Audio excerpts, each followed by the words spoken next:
शंकर पूजिते शारदे, शंकर पूजिते शारदे, सर्व सहोदरि शारदे, शंकर पूजिते शारदे, सर्व सहोदरि शारदे, शंकर पूजिते शारदे, सर्व सहोदरि शारदे, अभीष्ट वरदे शारदे, अद्भुत चरिते शारदे, अभीष्ट वरदे शारदे, अद्भुत चरिते शारदे, शृंगगिरिस्ते शारदे, श्रुति प्रतिपादे शारदे, शृंगगिरिस्ते शारदे, श्रुति प्रतिपादे शारदे, शंकर पूजिते शारदे, सर्व सहोदरि शारदे, शंकर पूजिते शारदे, मंगलदायिनी शारदे, संगीत प्रिय शारदे, मंगलदायिनी शारदे, संगीत प्रिय शारदे, कामित वरदे शारदे, कोमल चरिते शारदे, कामित वरदे शारदे, कोमल चरिते शारदे, कामित वरदे शारदे, कोमल चरिते शारदे, शंकर पूजिते शारदे, सर्व सहोदरि शारदे, शंकर पूजिते शारदे. ನಮಸ್ಕಾರ. ನಾವೆಲ್ಲ ವೈಚಾರಿಕ ವೇದಿಕೆಯ ಮಂಥನ ಕಾರ್ಯಕ್ರಮದಲ್ಲಿ ಸೇರಿರುತ್ತೇವೆ. ಕಾರ್ಯಕ್ರಮದ ವೇದಿಕೆಯಲ್ಲಿ ಹಿರಿಯರನ್ನು ಪರಿಚಯ ಮಾಡಿಕೊಡುತ್ತೇನೆ. ಶ್ರೀಯುತ ಮುರಳೀಧರ್, ವ್ಯಾಪಾರಸ್ಥರು, ಚಿಂತಾಮಣಿ ನಗರ ಮಾನ್ಯ ಸಂಘ ಚಾಲಕರಾಗಿ ಮಾರ್ಗದರ್ಶನ ನೀಡುತ್ತಿದ್ದಾರೆ.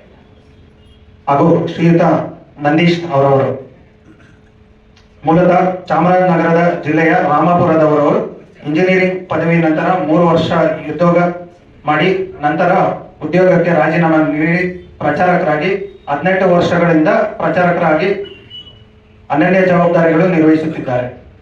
ಪ್ರಸ್ತುತ 18 ಜಿಲ್ಲೆಗಳ ಒಳಗೊಂಡ ಕರ್ನಾಟಕ ದಕ್ಷಿಣ ಸಹ ಪ್ರಾಂತ ಪ್ರಚಾರಕರಾಗಿ ಜವಾಬ್ದಾರಿ ನಿರ್ವಹಿಸುತ್ತಾ ಇದ್ದಾರೆ. ಮೈಸೂರು ಕೇಂದ್ರವನ್ನು ಮಾಡಿಕೊಂಡು ಪ್ರಚಾರ ಮಾಡುತ್ತಿದ್ದಾರೆ. ಕಾರ್ಯಕ್ರಮದಲ್ಲಿ ಸೇರಿರುವ ಸಜ್ಜನ ಸಮಾಜ ಬಂಧುಗಳಿಗೆ, ಮಾತಾ ಭಗಿನಿಯರಿಗೆ ಸ್ವಾಗತವನ್ನು ಬಯಸುತ್ತೇನೆ.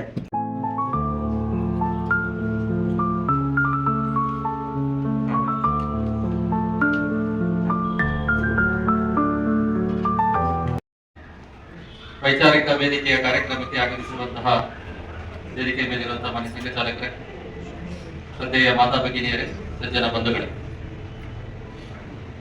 ಸಂಘಕ್ಕೆ 3 ವರ್ಷಗಳ ಕಾಲ ಇಡೀ ದೇಶದಲ್ಲಿ ಸಂಘ ಅಂತ ಹೇಳಿ ಕರೆದ್ರೆ ಅದು RSS. ಸಾಕಷ್ಟು ಜನ ಗೊತ್ತಿಲ್ಲದೆ ಇದ್ರು ಸಂಘ ಆದ ತಕ್ಷಣ ಗೊತ್ತಾಗುತ್ತೆ.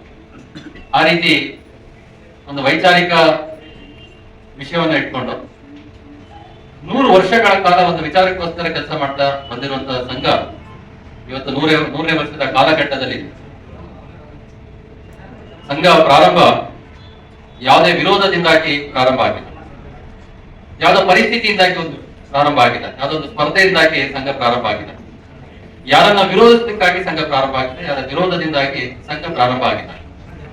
ಸಂಘ ಸಮಾಜದ ಸಂಘಟನೆಯನ್ನ ಮಾಡಬೇಕು, ಸಮಾಜದ ಒಳಗಡೆ ಸಂಘಟನೆ ಅಲ್ಲ, ಇಡೀ ಸಮಾಜವನ್ನ ಸಂಘಟನೆ ಮಾಡಬೇಕು ಅನ್ನುವಂತಹ ನಿಟ್ಟಿನಲ್ಲಿ ಸಂಘ ಪ್ರಾರಂಭ ಆಗಿದೆ.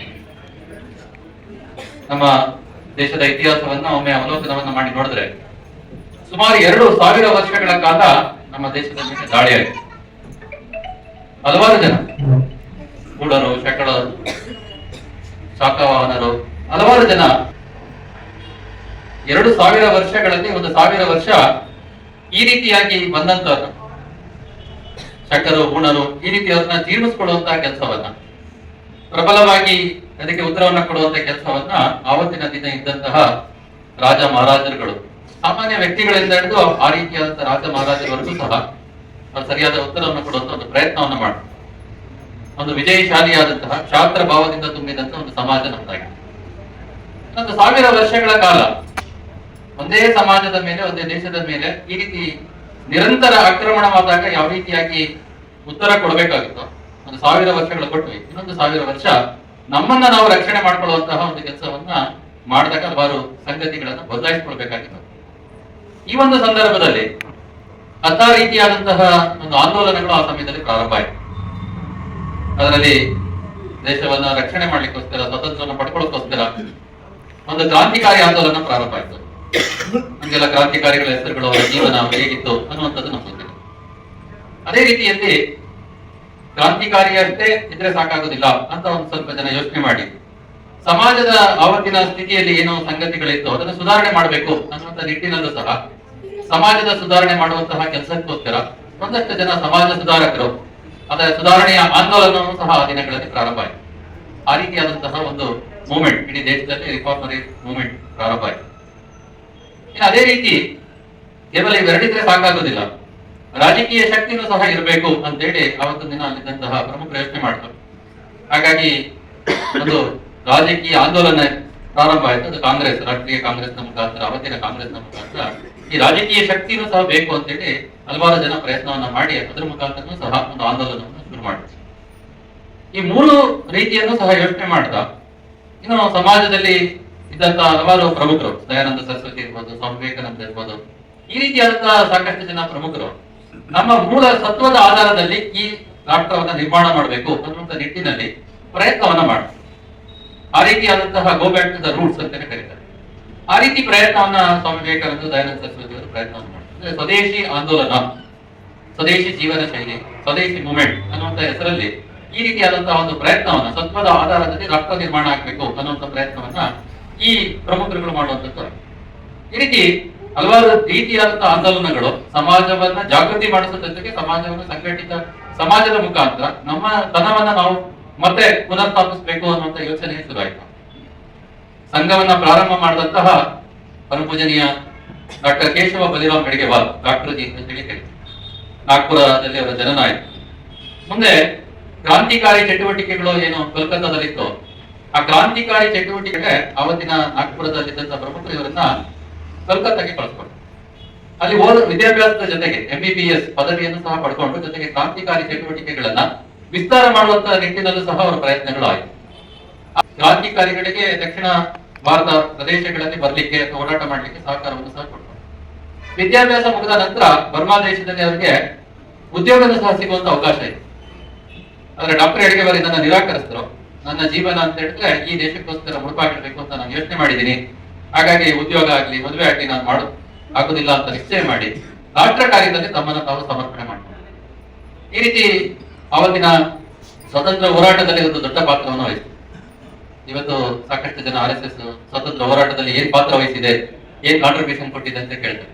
ಸ್ವತಃ RSS ನ ಫೌಂಡರ್ ಸ್ವತಂತ್ರ ಹೋರಾಟಗಾರರು, ಕ್ರಾಂತಿಕಾರಿ ಜೀವನವನ್ನು ನಡೆಸಿದರು. ಮಧ್ಯ ಪ್ರಾಂತದಲ್ಲಿ ಕಾಂಗ್ರೆಸ್ನ ಕಾರ್ಯದರ್ಶಿಗಳಾಗಿಯೂ ಸಹ ಅವರು ಕೆಲಸ ಮಾಡಿದ್ರು. 1 ವರ್ಷ ಜೈಲಲ್ಲೂ ಸಹ ಅವರಿದ್ರು. ಈ ರೀತಿಯಾದಂತಹ ಒಂದು ದೊಡ್ಡ ಪ್ರಮಾಣದ ಸ್ವತಂತ್ರ ಹೋರಾಟ, ಕ್ರಾಂತಿಕಾರಿಗಳಿಗೆ ಸಹಕಾರ, ಈ ರೀತಿ ದೇಶಕ್ಕೋಸ್ಕರ ಸ್ವತಂತ್ರ ತೆಗೆದುಕೊಂಡು ಬರೋಕ್ಕೋಸ್ಕರ 10 ರೀತಿಯಲ್ಲಿ ಅವರು ಕಾರ್ಯಕ್ರಮವನ್ನ, ಚಟುವಟಿಕೆಯನ್ನ ಆ ದಿನಗಳಲ್ಲಿ ಮಾಡ್ತಾ ಸಮಾಜ ಜಾಗೃತಿಯನ್ನ ಕೆಲಸ ಮಾಡುವಂತಹ, ಸ್ವತಂತ್ರ ಹೋರಾಟಕ್ಕೆ ಒಂದು ವೇಗವನ್ನು ಕೊಡುವಂತ ಕೆಲಸವನ್ನ ಮಾಡ್ತಾರೆ. ಈ ರೀತಿ ಮಾಡ್ತಾ ಮಾಡ್ತಾ ಹಲವಾರು ಸಂಘಟನೆಗಳು ಸಹ ಅವರ ಸಂಪರ್ಕಕ್ಕೆ ಬಂತು. ಇವೆಲ್ಲವನ್ನ ಅಧ್ಯಯನ ಮಾಡಿ ಇವೆಲ್ಲವನ್ನ ತಿಳ್ಕೊಂಡು 1916 ರಿಂದ 1925 ಮಧ್ಯದಲ್ಲಿ ಅವರಿಗೆ ಹಲವಾರು ರೀತಿಯಾದಂತಹ ಚಿಂತನೆಗಳು ಪ್ರಾರಂಭ ಆಯಿತು. ದೇಶಕ್ಕೆ ಸ್ವತಂತ್ರ ಇಲ್ಲ ಅನ್ನುವಂಥದ್ದಕ್ಕೆ ಸ್ವತಂತ್ರ ಹೋರಾಟದ ಆಂದೋಲನ ನಡೀತಾ ಇದ್ದಂತ ಸಂದರ್ಭದಲ್ಲೇ ಡಾಕ್ಟರ್ ಹೆಡ್ಗೇವಾಲ್ ಯೋಚನೆ ಮಾಡಿದ್ರು, ಸ್ವತಂತ್ರ ಅನ್ನುವಂಥದ್ದು ತಗೊಂಡಿದ್ದು ಇದು ಬ್ರಿಟಿಷರ ಕಾರಣದಿಂದಾಗಿ ಅಥವಾ ಇನ್ಯಾರ ಕಾರಣದಿಂದಾಗಿ ಅಲ್ಲ. ಇದಕ್ಕೆ ಮೂಲ ಕಾರಣ ಯಾರು ಅಂತ ಹೇಳಿದ್ರೆ ನಮ್ಮತನವನ್ನ ನಾವೇ ಬರ್ತಿರುವಂತದ್ದು, ನಮ್ಮ ಸತ್ವ ಅಂತ ಹೇಳಿ ಕರಿತೀವಿ. ಆ ಸತ್ವ ಅನ್ನುವಂಥದ್ದು ಮರ್ತೋಗಿದೆ ನಮ್ಮಲ್ಲಿ. ಆತ್ಮವಿಸ್ಮೃತಿ ಅಂತ ಹೇಳಿ ಕರಿತೀವಿ. ನಾವು ಯಾರು, ನಮ್ಮ ಪೂರ್ವಜರು ಯಾರು, ನಾವು ಯಾವ ವಾರಸತ್ವದಾರರು ನಾವು, ಇವೆಲ್ಲವನ್ನು ಸಹ ನಾವು ಮರ್ತಿದ್ರಿಂದಾಗಿ ಈ ರೀತಿಯಾದಂತಹ ಒಂದು ಪರಿಸ್ಥಿತಿ ನಮಗೆ ನಿರ್ಮಾಣ ಆಗಿದೆ ಅನ್ನುವಂಥದ್ದನ್ನ ಡಾಕ್ಟರ್ ಹೆಡ್ಗೇವಾಲ್ ಅವರು ಯೋಚನೆ ಚಿಂತನೆಯನ್ನ ಮಾಡ್ತಾ ಸಮಾಜವನ್ನ ಜಾಗೃತಿ ಮಾಡಿಸುವಂತಹ ಮತ್ತೆ ಆತ್ಮವಿಶ್ವಾಸವನ್ನ ಮೂಡಿಸುವಂತಹ ಕೆಲಸ ಮಾಡಬೇಕು ಅನ್ನುವಂತ ರೀತಿಯಲ್ಲಿ ಡಾಕ್ಟರ್ ಹೆಡ್ಗೇವಾಲ್ ಆ ದಿನಗಳಲ್ಲಿ ಪ್ರಯತ್ನವನ್ನ ಮಾಡಿದ್ರು. ಇದಕ್ಕೋಸ್ಕರ 1925ರಲ್ಲಿ ಸಂಘವನ್ನ ಪ್ರಾರಂಭ ಮಾಡಿದ್ರು. ಸಂಘ ಪ್ರಾರಂಭ ಆದಾಗ ಅವರ ಚಿಂತನೆ, ಅವರಲ್ಲಿ ಈ ರೀತಿ ಆಗ್ಬೇಕು ಅಂತ ಕಲ್ಪನೆ ಇತ್ತು. ಸಂಘ ಯಾವ ರೀತಿ ಪ್ರಾರಂಭ ಆಯ್ತು? ಇವತ್ತೊಂದು ಸಂಘಟನೆ ಪ್ರಾರಂಭ ಆಗುತ್ತೆ ಅಂದ್ರೆ ಮೊದಲನೇದು ರಿಜಿಸ್ಟ್ರೇಷನ್ ಮಾಡ್ತಾರೆ, ಆಫೀಸ್ ಇರ್ತದೆ, ಎಲ್ಲವೂ ಸಹ ಇರ್ತದೆ.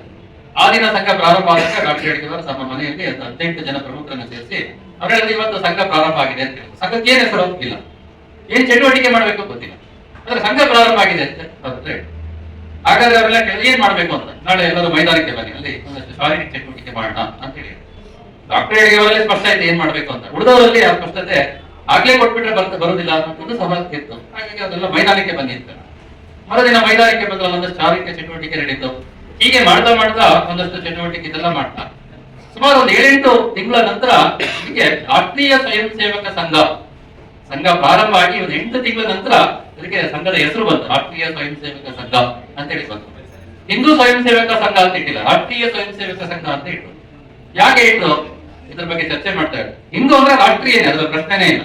ದೇಶ ಹಿತಕ್ಕೋಸ್ಕರ, ಸಮಾಜ ಹಿತಕ್ಕೋಸ್ಕರ, ಈ ದೇಶ ನಂದು, ಈ ದೇಶ ಈ ತಾಯಿ ಭಾರತ್ ಮಾತೆಗೋಸ್ಕರ ನಾನು ಬದುಕಬೇಕು, ಇದಕ್ಕೋಸ್ಕರ ಕೆಲಸ ಮಾಡಬೇಕು ಅನ್ನುವಂತಹ ಸದಾ ಕಾಲ ಆ ರೀತಿಯಾದಂತಹ ಜೀವನವನ್ನು ನಡೆಸುವನು ಹಿಂದೂ. ಹಾಗಾಗಿ ಹಿಂದೂ ಸ್ವಯಂ ಸೇವಕ ಸಂಘ ಅಂತ ಹೇಳುವ ಅವಶ್ಯಕತೆ ಇಲ್ಲ. ಇದು ರಾಷ್ಟ್ರೀಯ ಅನ್ನುವಂಥದ್ದೇ ಹೆಸರಿಡಬೇಕು ಅಂತ ಹೇಳಿ ರಾಷ್ಟ್ರೀಯ ಸ್ವಯಂ ಸೇವಕ ಸಂಘ ಅನ್ನುವಂತ ಹೆಸರು. ಹಿಂದೂ ಮತ್ತೆ ಧರ್ಮ ಅನ್ನುವಂಥದ್ರ ಬಗ್ಗೆ ಬೇರೆ ಬೇರೆ ಸಮಯದಲ್ಲಿ ನಾವು ಕೇಳಿ ತಿಳ್ಕೊಳ್ಬಹುದು. ಆದ್ರೆ ಒಂದು ವಿಶಾಲವಾದ ಸ್ಥೂಲವಾಗಿ ನಾವು ನೋಡೋದಾದ್ರೆ ಹಿಂದೂ ಅಂತ ಹೇಳಿದ್ರೆ ಈ ದೇಶ ನಂದು ಅಂತ ಯಾರು ಹೇಳ್ತಾರೋ, ಈ ಭೂಮಿ ಮಾತೃಭೂಮಿಗೆ ನಾನು ಮಾತೃಭೂಮಿಯ ಸೇವಕನಾಗಿ ಕೆಲಸ ಮಾಡ್ತೀನಿ ಅಂತ ಯಾರು ತನ್ನನ್ನು ತಾನು ಸಮರ್ಪಿಸ್ತಾರೋ ಅವರೆಲ್ಲರೂ ಸಹ ಹಿಂದೂಗಳೇ ಅಂತ ಸಂಘದ ವಿಚಾರ. ಕೇವಲ ಸಂಘದ ವಿಚಾರ ಅಲ್ಲ, ನಮ್ಮ ಪೂರ್ವಜರು ಕೊಟ್ಟಂತ ಸ್ವಾಮಿ ವಿವೇಕಾನಂದ ಹೇಳಿದಂತ ಎಲ್ಲ ವಿಚಾರದಲ್ಲಿ ಹಿಂದೂ ಅಂತ ಇದೇ ವಿಷಯ. ಧರ್ಮ ಅನ್ನೋದಕ್ಕೆ ಬೇರೆ ಬೇರೆ ಕಡೆ ರಿಲಿಜಿಯನ್ ಅಂತ ಹೇಳ್ತಾರೆ. ರಿಲಿಜಿಯನ್ ಅಂದ್ರೆ ನಮ್ಮ ಧರ್ಮ ಅಲ್ಲ, ರಿಲಿಜಿಯನ್ ಅಂದ್ರೆ ಅದಕ್ಕೆ ವ್ಯಾಖ್ಯಾನನೇ ಬೇರೆ. ಆದ್ರೆ ನಮ್ಮಲ್ಲಿ ಧರ್ಮ ಅಂದ್ರೆ ಯಾವುದು? ಧರ್ಮ ಅಂದ್ರೆ ಮಧ್ಯಮ ಮಾರ್ಗ, ಧರ್ಮ ಅಂದ್ರೆ ಕರ್ತವ್ಯ. ಪ್ರತಿಯೊಬ್ಬರಲ್ಲೂ ಸಹ ಕರ್ತವ್ಯ ಇದೆ, ಕರ್ತವ್ಯ ಪಾಲನೆ ಮಾಡ್ಬೇಕು. ಯಾವ್ದನ್ನ ಮಾಡ್ಬೇಕು ಅನ್ನೋದು ಧರ್ಮ ಹೇಳುತ್ತೆ, ಯಾವ್ದನ್ನ ಮಾಡಬಾರ್ದು ಅನ್ನೋದು ಅಧರ್ಮ ಹೇಳುತ್ತೆ. ಹಾಗೆ ಧರ್ಮ ಅನ್ನುವಂಥದ್ದು ಈ ರೀತಿಯಾಗಿ ಯಾವ್ದು ಒಳ್ಳೇದಾಗ್ಬೇಕು, ವಿಶ್ವಕ್ಕೋಸ್ಕರ ಜಗತ್ತಿಗೋಸ್ಕರ ಒಳ್ಳೇದಾಗ್ಬೇಕು ಅನ್ನುವಂತ ಸಂಗತಿಯನ್ನು ಹೇಳ್ತಾರೆ, ಅದೇ ಒಂದು ಧರ್ಮ ಅಂತ ಹೇಳಿ ಕರೀತೀವಿ. ಅಂದ್ರೆ ಇದ್ರ ಬಗ್ಗೆ ಇನ್ನೂ ಸಾಕಷ್ಟು ತಿಳ್ಕೊಳ್ಳುವಂತ ಪ್ರಯತ್ನ. ಆದ್ರೆ ನಾನು ಇವತ್ತಿನ ವಿಷಯದಲ್ಲಿ ಮಾತ್ರ ಹಿಂದೂ ಮತ್ತೆ ಧರ್ಮ ಅನ್ನೋದ್ರ ಬಗ್ಗೆ ಹೇಳಿ. ಈ ರೀತಿಯಾಗಿ ಹಿಂದೂಗಳ ಸಂಘಟನೆ ಮಾಡಬೇಕು ಅಂತ ಡಾಕ್ಟರ್ ಅಡಿಗವಾರ್ ಯೋಚನೆಯನ್ನ ಮಾಡಿ ಸಂಘಟನೆಯನ್ನ ಪ್ರಾರಂಭ ಮಾಡಿ. ಹಾಗಾದ್ರೆ ಯಾವ ರೀತಿಯಾಗಿ ಇದನ್ನ ಮುಂದೆ ತಗೊಂಡೋಗ್ಬೇಕು ಹೇಳಿದ್ರು, ವ್ಯಕ್ತಿ ನಿರ್ಮಾಣದಿಂದ ರಾಷ್ಟ್ರ ನಿರ್ಮಾಣ, ವ್ಯಕ್ತಿ ನಿರ್ಮಾಣದಿಂದ ಸಮಾಜ ಪರಿವರ್ತನೆ, ಈ ಮೂಲ ವಿಚಾರವನ್ನ ಇಟ್ಕೊಂಡು ವ್ಯಕ್ತಿಯಲ್ಲಿ ಪರಿವರ್ತನೆಯನ್ನು ತರುವಂತ ಕೆಲಸ. ವ್ಯಕ್ತಿ ನಿರ್ಮಾಣ, ಪರ್ಸನಾಲಿಟಿ ಡೆವಲಪ್ಮೆಂಟ್ ಅಂತ ಏನು ಹೊರಗಡೆ ಇವತ್ತು ನಾವು ಹಲವಾರು ರೀತಿಯಲ್ಲಿ ಕೇಳ್ತೀವೋ, ಈ ವ್ಯಕ್ತಿ ನಿರ್ಮಾಣದ ಪ್ರಕ್ರಿಯೆಯನ್ನು ಮಾಡಬೇಕು ಅನ್ನೋದಕ್ಕೆ ಮೂಲವಾದಂತಹ ಕಾರ್ಯ ಸಂಘದ ಕಾರ್ಯ. ಹಾಗಾಗಿ ಇಲ್ಲಿ ತಯಾರಾಗುವಂತ ಸ್ವಯಂ ಸೇವಕ ಯಾವ ರೀತಿ ಇರಬೇಕು ಅವ್ರು ಹೇಳ್ತಾರೆ. ಸ್ವಯಂ ಸೇವಕ ಯಾವ ರೀತಿ ಇರಬೇಕು ಅಂದ್ರೆ ಸಚ್ಚಾರಿತ್ರವಂತನಾಗಿರ್ಬೇಕು, ಎಲ್ಲ ಗುಣಗಳನ್ನ ಸದ್ಗುಣಗಳನ್ನ ರೂಢಿಸ್ಕೊಳ್ಬೇಕು. ಅದೇ ರೀತಿಯಾಗಿ ಧ್ಯೇಯ ಸಮರ್ಪಿತನಾಗಿ ಕೆಲಸ ಮಾಡಬೇಕು. ಈ ಕಾರ್ಯಕ್ಕೋಸ್ಕರ ತನ್ನ ಜೀವನವನ್ನ ಅಣಿ ಮಾಡ್ಕೊಳ್ಬೇಕು, ತನ್ನ ಬದುಕನ್ನ ಈ ಕಾರ್ಯಕ್ಕೋಸ್ಕರ ಅಣಿ ಮಾಡ್ಕೊಳ್ಬೇಕು. ವ್ಯಕ್ತಿ ಕಾಲ ಪರಿಸ್ಥಿತಿ ನಿರಪೇಕ್ಷಿತವಾದಂತಹ ಕಾರ್ಯವನ್ನ ಮಾಡ್ತಾ ಹೋಗ್ಬೇಕು. ಪ್ರಾಮಾಣಿಕತೆಯಿಂದ, ನಿಸ್ವಾರ್ಥತೆಯಿಂದ, ತನುಮನದನ ಪೂರಕವಾಗಿ ಎಂಥದೇ ಪರಿಸ್ಥಿತಿ ಬಂದರೂ ಸಹ ವ್ಯಕ್ತಿ ಕಾಲ ಪರಿಸ್ಥಿತಿ ನಿರಪೇಕ್ಷವಾಗಿ ತನುಮನದನ ಪೂರಕವಾಗಿ ಈ ಕಾರ್ಯಕ್ಕೋಸ್ಕರ ತನ್ನ ಜೀವನದಲ್ಲಿ ಹೊಂದಾಣಿಕೆ ಮಾಡಿಕೊಂಡು ಧ್ಯೇಯ ಸಮರ್ಪಿತನಾಗಿ ಕಾರ್ಯವನ್ನ ಮಾಡುವಂತಹ ವ್ಯಕ್ತಿಯೇ ಸ್ವಯಂ ಸೇವಕ. ಸ್ವಯಂ ಸೇವಕ ಅಂದ್ರೆ ಈ ರೀತಿಯಾಗಿ ತಯಾರಿ ಆಗ್ಬೇಕು ಅಂತ ಡಾಕ್ಟರ್ ಅಡಿಗವಾರ್ ಸ್ವಯಂ ಸೇವಕನ ಪರಿಕಲ್ಪನೆಯನ್ನು ನೀಡಬೇಕಾದ್ರೆ ನಮ್ಗೆ ಈ ವಿಷಯವನ್ನು ನಮ್ಮ ಕಣ್ಣು ಮುಂದೆ ಇಟ್ಟು, ಅಂದ್ರೆ ನಮ್ಮ ಚಟುವಟಿಕೆಯಿಂದ, ನಮ್ಮ ಕಾರ್ಯದಿಂದಾಗಿ ಈ ರೀತಿಯಾದಂತಹ ವ್ಯಕ್ತಿ ತಯಾರಿ ಆಗ್ಬೇಕು ಅನ್ನೋದೇ ಮುಖ್ಯವಾದಂತಹ ಭಾಗ. ಈ ರೀತಿ ತಯಾರಿಯಾದಂತಹ ವ್ಯಕ್ತಿಗಳು ಸಮಾಜದ ಪರಿವರ್ತನೆಯನ್ನ, ರಾಷ್ಟ್ರ ನಿರ್ಮಾಣದ ಕಾರ್ಯದಲ್ಲಿ ಈ ಕೆಲಸವನ್ನ ಮಾಡ್ತಾರೆ. ಇದನ್ನ ಮಾಡ್ತಾ ಮಾಡ್ತಾ ನಾವೇನು ವಿವಿಧತೆಯಲ್ಲಿ ಏಕತೆ ಅಂತ ಏನು ಕರಿತೀವಿ, ಈ ವಿವಿಧತೆಯಲ್ಲಿ ಯಾವುದೇ ರೀತಿಯಾದಂತಹ ತೊಂದರೆ ಆಗ್ಬಾರ್ದು, ಕುಂಠಿತ ಆಗ್ಬಾರ್ದು, ಅದರಿಂದ ವಿಮುಖರಾಗಬಾರ್ದು. ಈ ಡೈವರ್ಸಿಟಿ ಅನ್ನುವಂಥದ್ದನ್ನ ಕಾಪಾಡ್ಕೊಳ್ಬೇಕು, ಅದರಿಂದ ಯೂನಿಟಿಯನ್ನು ಬೆಳೆಸ್ತಾ ಹೋಗ್ಬೇಕು. ಅದು ಡಿವಿಷನ್ ಮಾಡ್ಲಿಕ್ಕೆ ಹೋಗ್ಬಾರ್ದು. ಇದನ್ನ ಹೀಗೆ ಇಟ್ಕೊಂಡು ಏಕತೆಯನ್ನ ಕಾಪಾಡೋದು ಹೇಗೆ ಅನ್ನುವಂತ ನಿಟ್ಟಿನಲ್ಲಿ ಕೆಲಸ ಕಾರ್ಯಗಳು ಮಾಡಬೇಕು ಅನ್ನೋದನ್ನ ಪ್ರಮುಖವಾಗಿ ಡಾಕ್ಟರ್ ಅಡಿಗವಾರ್ ಯೋಚನೆ ಮಾಡ್ತಾರೆ. ಉದ್ದೇಶ ಏನಂದ್ರೆ RSS is evaluation of life mission of Hindu nation ಅಂತ ಹೇಳಿ. ಅಂದ್ರೆ ಹಿಂದೂ ರಾಷ್ಟ್ರದ ಏನೋ ಒಂದು ಉದ್ದೇಶ ಇದೆ, ಅದನ್ನ ವಿಕಸಿತ ಮಾಡುವಂತದ್ದೇ ರಾಷ್ಟ್ರೀಯ ಸ್ವಯಂ ಸೇವಕ ಸಂಘದ ಉದ್ದೇಶ ಅಂತ ಹೇಳ್ತಾರೆ. ಹಿಂದೂ ರಾಷ್ಟ್ರದ ಉದ್ದೇಶ ಏನು ಅಂದ್ರೆ ಜಗತ್ತಿಗೆ ಕಲ್ಯಾಣ ಆಗ್ಬೇಕು. ಸರ್ವೇ ಭವಂತು ಸುಖಿನಃ ವಸುದೈವ ಕುಟುಂಬಕಂ. ಈ ವಿಚಾರವನ್ನ ಏನು ನಾವು ಬಲವಾಗಿ ಹೇಳ್ತೀವೋ ಆ ಸಂಗತಿಯನ್ನ ಇವತ್ತು ಭದ್ರ ಮಾಡುವಂತ ಕೆಲಸ, ಜಗತ್ತಿಗೆ ಕೊಡುವಂತ ಕೆಲಸ, ಜಗತ್ತು ಇದನ್ನ ಸ್ವೀಕಾರ ಮಾಡಿ ಅನುಸರಿಸಿಕೊಂಡು ಆಚರಣೆಗೆ ತರುವಂತ ಕೆಲಸವನ್ನ ಮಾಡಬೇಕು. ಇದೇ life mission of Hindu nation ಅಂತ ಹೇಳಿ ಕರೀತಾರೆ. ಈ ರೀತಿ ಮಾಡಬೇಕಾದ್ರೆ ಸಂಘಟಿತವಾದಂತಹ ಒಂದು ಶಕ್ತಿ ನಿರ್ಮಾಣ ಆಗ್ಬೇಕು ಹಿಂದೂ ಸಮಾಜದಲ್ಲಿ. ಆ ಸಂಘಟಿತವಾದಂತಹ ಶಕ್ತಿಯನ್ನ ನಿರ್ಮಾಣ ಮಾಡಲಿಕ್ಕೆ ಪ್ರತಿಯೊಬ್ಬರು ಸಹ ಇದಕ್ಕೆ ಜೋಡ್ಕೊಳ್ಬೇಕು. ಅದಕ್ಕೋಸ್ಕರ ಒಂದು ಸರಳ ವಿಧಾನವನ್ನ ಡಾಕ್ಟರ್ಗಳಿಗೆ ಕಂಡು ವ್ಯಕ್ತಿ ನಿರ್ಮಾಣ ಅನ್ನುವಂತ ಜೊತೆಗೆ ಚಾರಿತ್ರ್ಯ ನಿರ್ಮಾಣ, ವ್ಯಕ್ತಿಯಲ್ಲಿ ಚಾರಿತ್ರ್ಯ ನಿರ್ಮಾಣ, ವ್ಯಕ್ತಿಗತ ಚಾರಿತ್ರ್ಯ ಮತ್ತೆ ರಾಷ್ಟ್ರೀಯ ಚಾರಿತ್ರ್ಯ. ವ್ಯಕ್ತಿಗತ ಚಾರಿತ್ರ್ಯ ಅಂದ್ರೆ ಹಾಗೆ ಹೇಳಿದಾಗ ಈ ಎಲ್ಲ ಗುಣಗಳು ಸಹ ಸುತ್ತಮುತ್ತ ಪರಿಸರದಿಂದಾಗಿ ವ್ಯಕ್ತಿಯಲ್ಲಿ ಈ ರೀತಿಯಾದಂತಹ ಚಾರಿತ್ರ್ಯ ಸಂಗತಿಗಳು ಸಹಜವಾಗಿ ಮನೆಯಲ್ಲೂ ಸಿಗ್ಬೋದು. ಒಳ್ಳೆಯನಾಗಿರ್ಬೋದು, ಸಜ್ಜನ ವ್ಯಕ್ತಿನ ಒಳ್ಳೆ ಕೆಲಸ ಮಾಡ್ತಾ ಇರ್ಬೋದು. ಇದರ ಜೊತೆಗೆ ಇನ್ನೊಂದು ಭಾಗ ಇದೆ ರಾಷ್ಟ್ರೀಯ ಚಾರಿತ್ರ್ಯ ಅಂತ ಹೇಳಿ ಕರೀತಾರೆ. ರಾಷ್ಟ್ರೀಯ ಚಾರಿತ್ರ್ಯ ಅಂದ್ರೆ ಏನು? ದೇಶ, ಸಮಾಜ, ಸಂಸ್ಕೃತಿ ಇದರ ಈ ಕಾರ್ಯಕ್ಕೋಸ್ಕರ ಅಲ್ಲೂ ಸಹ ಯೋಚನೆ ಮಾಡುವಂತ ಕೆಲಸ ಮಾಡುವಂತ ವ್ಯಕ್ತಿ ಆಗ್ಬೇಕು. ಅದಕ್ಕೆ ಆದ್ಯತೆ, ಮೊದಲ ಆದ್ಯತೆ ದೇಶ ಮೊದಲು, ದೇಶ ಹಿತ ಮುಖ್ಯ ಅನ್ನುವಂತ ರೀತಿಯಲ್ಲಿ ಆತ ರಾಷ್ಟ್ರೀಯ ಚಾರಿತ್ರ್ಯವನ್ನು ಬೆಳೆಸ್ಕೊಳ್ಬೇಕು ಅನ್ನುವಂಥದ್ದು ಮುಖ್ಯವಾದ ಭಾಗ. ನಮ್ಮ ಹಲವಾರು ಘಟನೆಗಳ ಸಂದರ್ಭದಲ್ಲಿ ನೋಡಿದಾಗ ಸಾಕಷ್ಟು ಜನ ವ್ಯಕ್ತಿಗತ ಚಾರಿತ್ರ್ಯ ಚೆನ್ನಾಗಿರ್ತದೆ, ಅದು ರಾಷ್ಟ್ರೀಯ ಚಾರಿತ್ರ್ಯ ಚೆನ್ನಾಗಿರ್ತದೆ. ಶಿವಾಜಿ ಮಹಾರಾಜರ ಕಾಲದಲ್ಲಿ ಬಿಜ್ಜರಾಜ ಜಯಸಿಂಹ ಅಂತ ಹೇಳಿ ಅವನು ಔರಂಗಜೇಬನ ಸೈನ್ಯದಲ್ಲಿ ಕೆಲಸ ಮಾಡ್ತಾ ಇದ್ದ. ಬಿಜ್ಜರಾಜ ಜಯಸಿಂಹನ್ಗೆ ಬಹಳ ಶಿವನ ಭಕ್ತ, ಅವನು ಅಪಾರವಾದಂತಹ ಶ್ರದ್ಧೆ, ಭಕ್ತಿ, ಪೂಜೆ ಇದೆಲ್ಲವನ್ನು ಮಾಡ್ತಾ ಇದ್ದ. ಆದ್ರೆ ಔರಂಗಜೇಬ ಏನು ಕಾಶಿ ಮಂದಿರದ ಮೇಲೆ, ಶಿವನ ಮಂದಿರದ ಮೇಲೆ ಆಕ್ರಮಣವನ್ನು ಮಾಡಿ ಆ ಶಿವಲಿಂಗವನ್ನ ನಾಶ ಮಾಡಬೇಕು ಅಂತ ಹೊರಟಾಗ ಇವನೇ ಮೊದಲಿನದಾಗಿ ಆದ್ರೆ ಇವನಲ್ಲಿ ಈ ರೀತಿ ಭಕ್ತಿ ಭಾವ ಎಲ್ಲವೂ ಇತ್ತು. ಆದ್ರೆ ರಾಷ್ಟ್ರೀಯ ಚಾರಿತ್ರ್ಯ ಅಂತ ಬಂದಾಗ ಇದರಿಂದ ವಿಮುಖನಾಗಿದ್ದಾನೆ.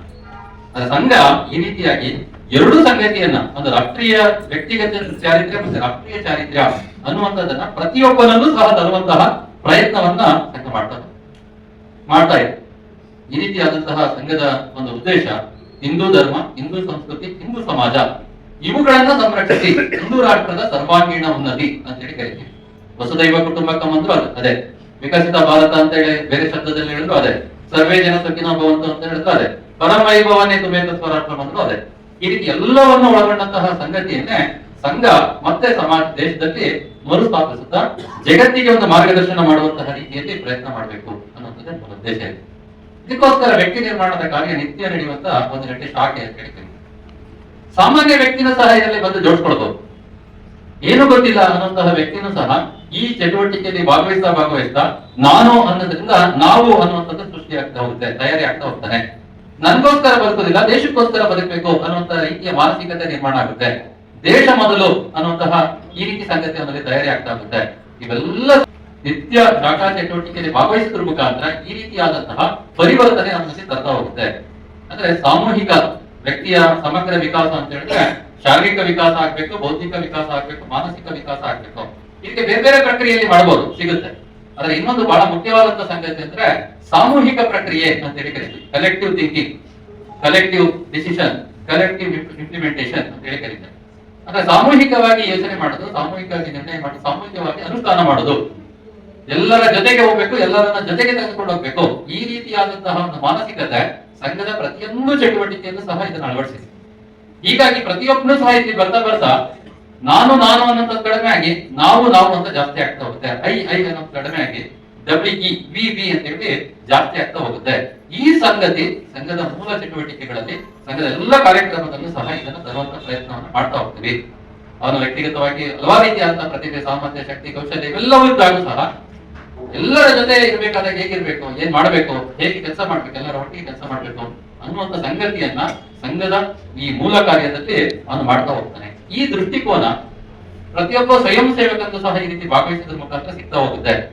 ಹಾಗಾಗಿ ಸಾಮಾನ್ಯ ಒಂದು ಗ್ರಾಮದಲ್ಲಿರುವಂತಹ ಸ್ವಯಂ ಸೇವಕ ಹೇಗೆ ಯೋಚನೆ ಮಾಡ್ತಾನೆ, ದೇಶವನ್ನ ನಡೆಸುವಂತಹ ಒಬ್ಬ ವ್ಯಕ್ತಿ ಹೇಗೆ ಯೋಚನೆ ಮಾಡ್ತಾನೆ, ಇವೆಲ್ಲರಿಗೂ ಸಹ ಅದೇ ರೀತಿಯಾದಂತಹ ಈ ರೀತಿ ದೃಷ್ಟಿಕೋನ ಸಂಘದ ಚಟುವಟಿಕೆಯಲ್ಲಿ ಸಿಗ್ತಾ ಹೋಗುತ್ತೆ.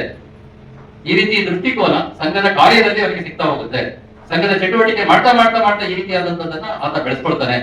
ಇವತ್ತು ನಾವು ಯಾರನ್ನ ಆದರ್ಶ ಅಂತ ಅನ್ಕೋತೀವಿ, ಯಾರು ನಮ್ಮ ಸುತ್ತಮುತ್ತ ಕೆಲಸ ಮಾಡ್ತಾರೆ ಅಥವಾ ನಿತ್ಯ ನಾವು ನೋಡ್ತೀವಿ, ಕೇಳ್ತೀವಿ, ಓದ್ತೀವಿ, ಈ ರೀತಿಯಾದಂತಹ ಸ್ವಯಂ ಸೇವಕರು ದೊಡ್ಡ ಪ್ರಮಾಣದಲ್ಲಿ ಸಮಾಜ ಪರಿವರ್ತನೆಯಲ್ಲಿ ಕೆಲಸ ಮಾಡ್ಲಿಕ್ಕೆ ಈ ದೃಷ್ಟಿಕೋನ ಸಂಘದ ಚಟುವಟಿಕೆಯಲ್ಲಿ ಸಿಗ್ತಾ ಹೋಗುತ್ತೆ. ಇದೇ ನಮ್ಮ ಮೂಲವಾದಂತಹ ಶಕ್ತಿ, ಅಂದ್ರೆ ಶಾಖಾ ಚಟುವಟಿಕೆ ಅಂತ ಏನು ಕರಿತೀವಿ.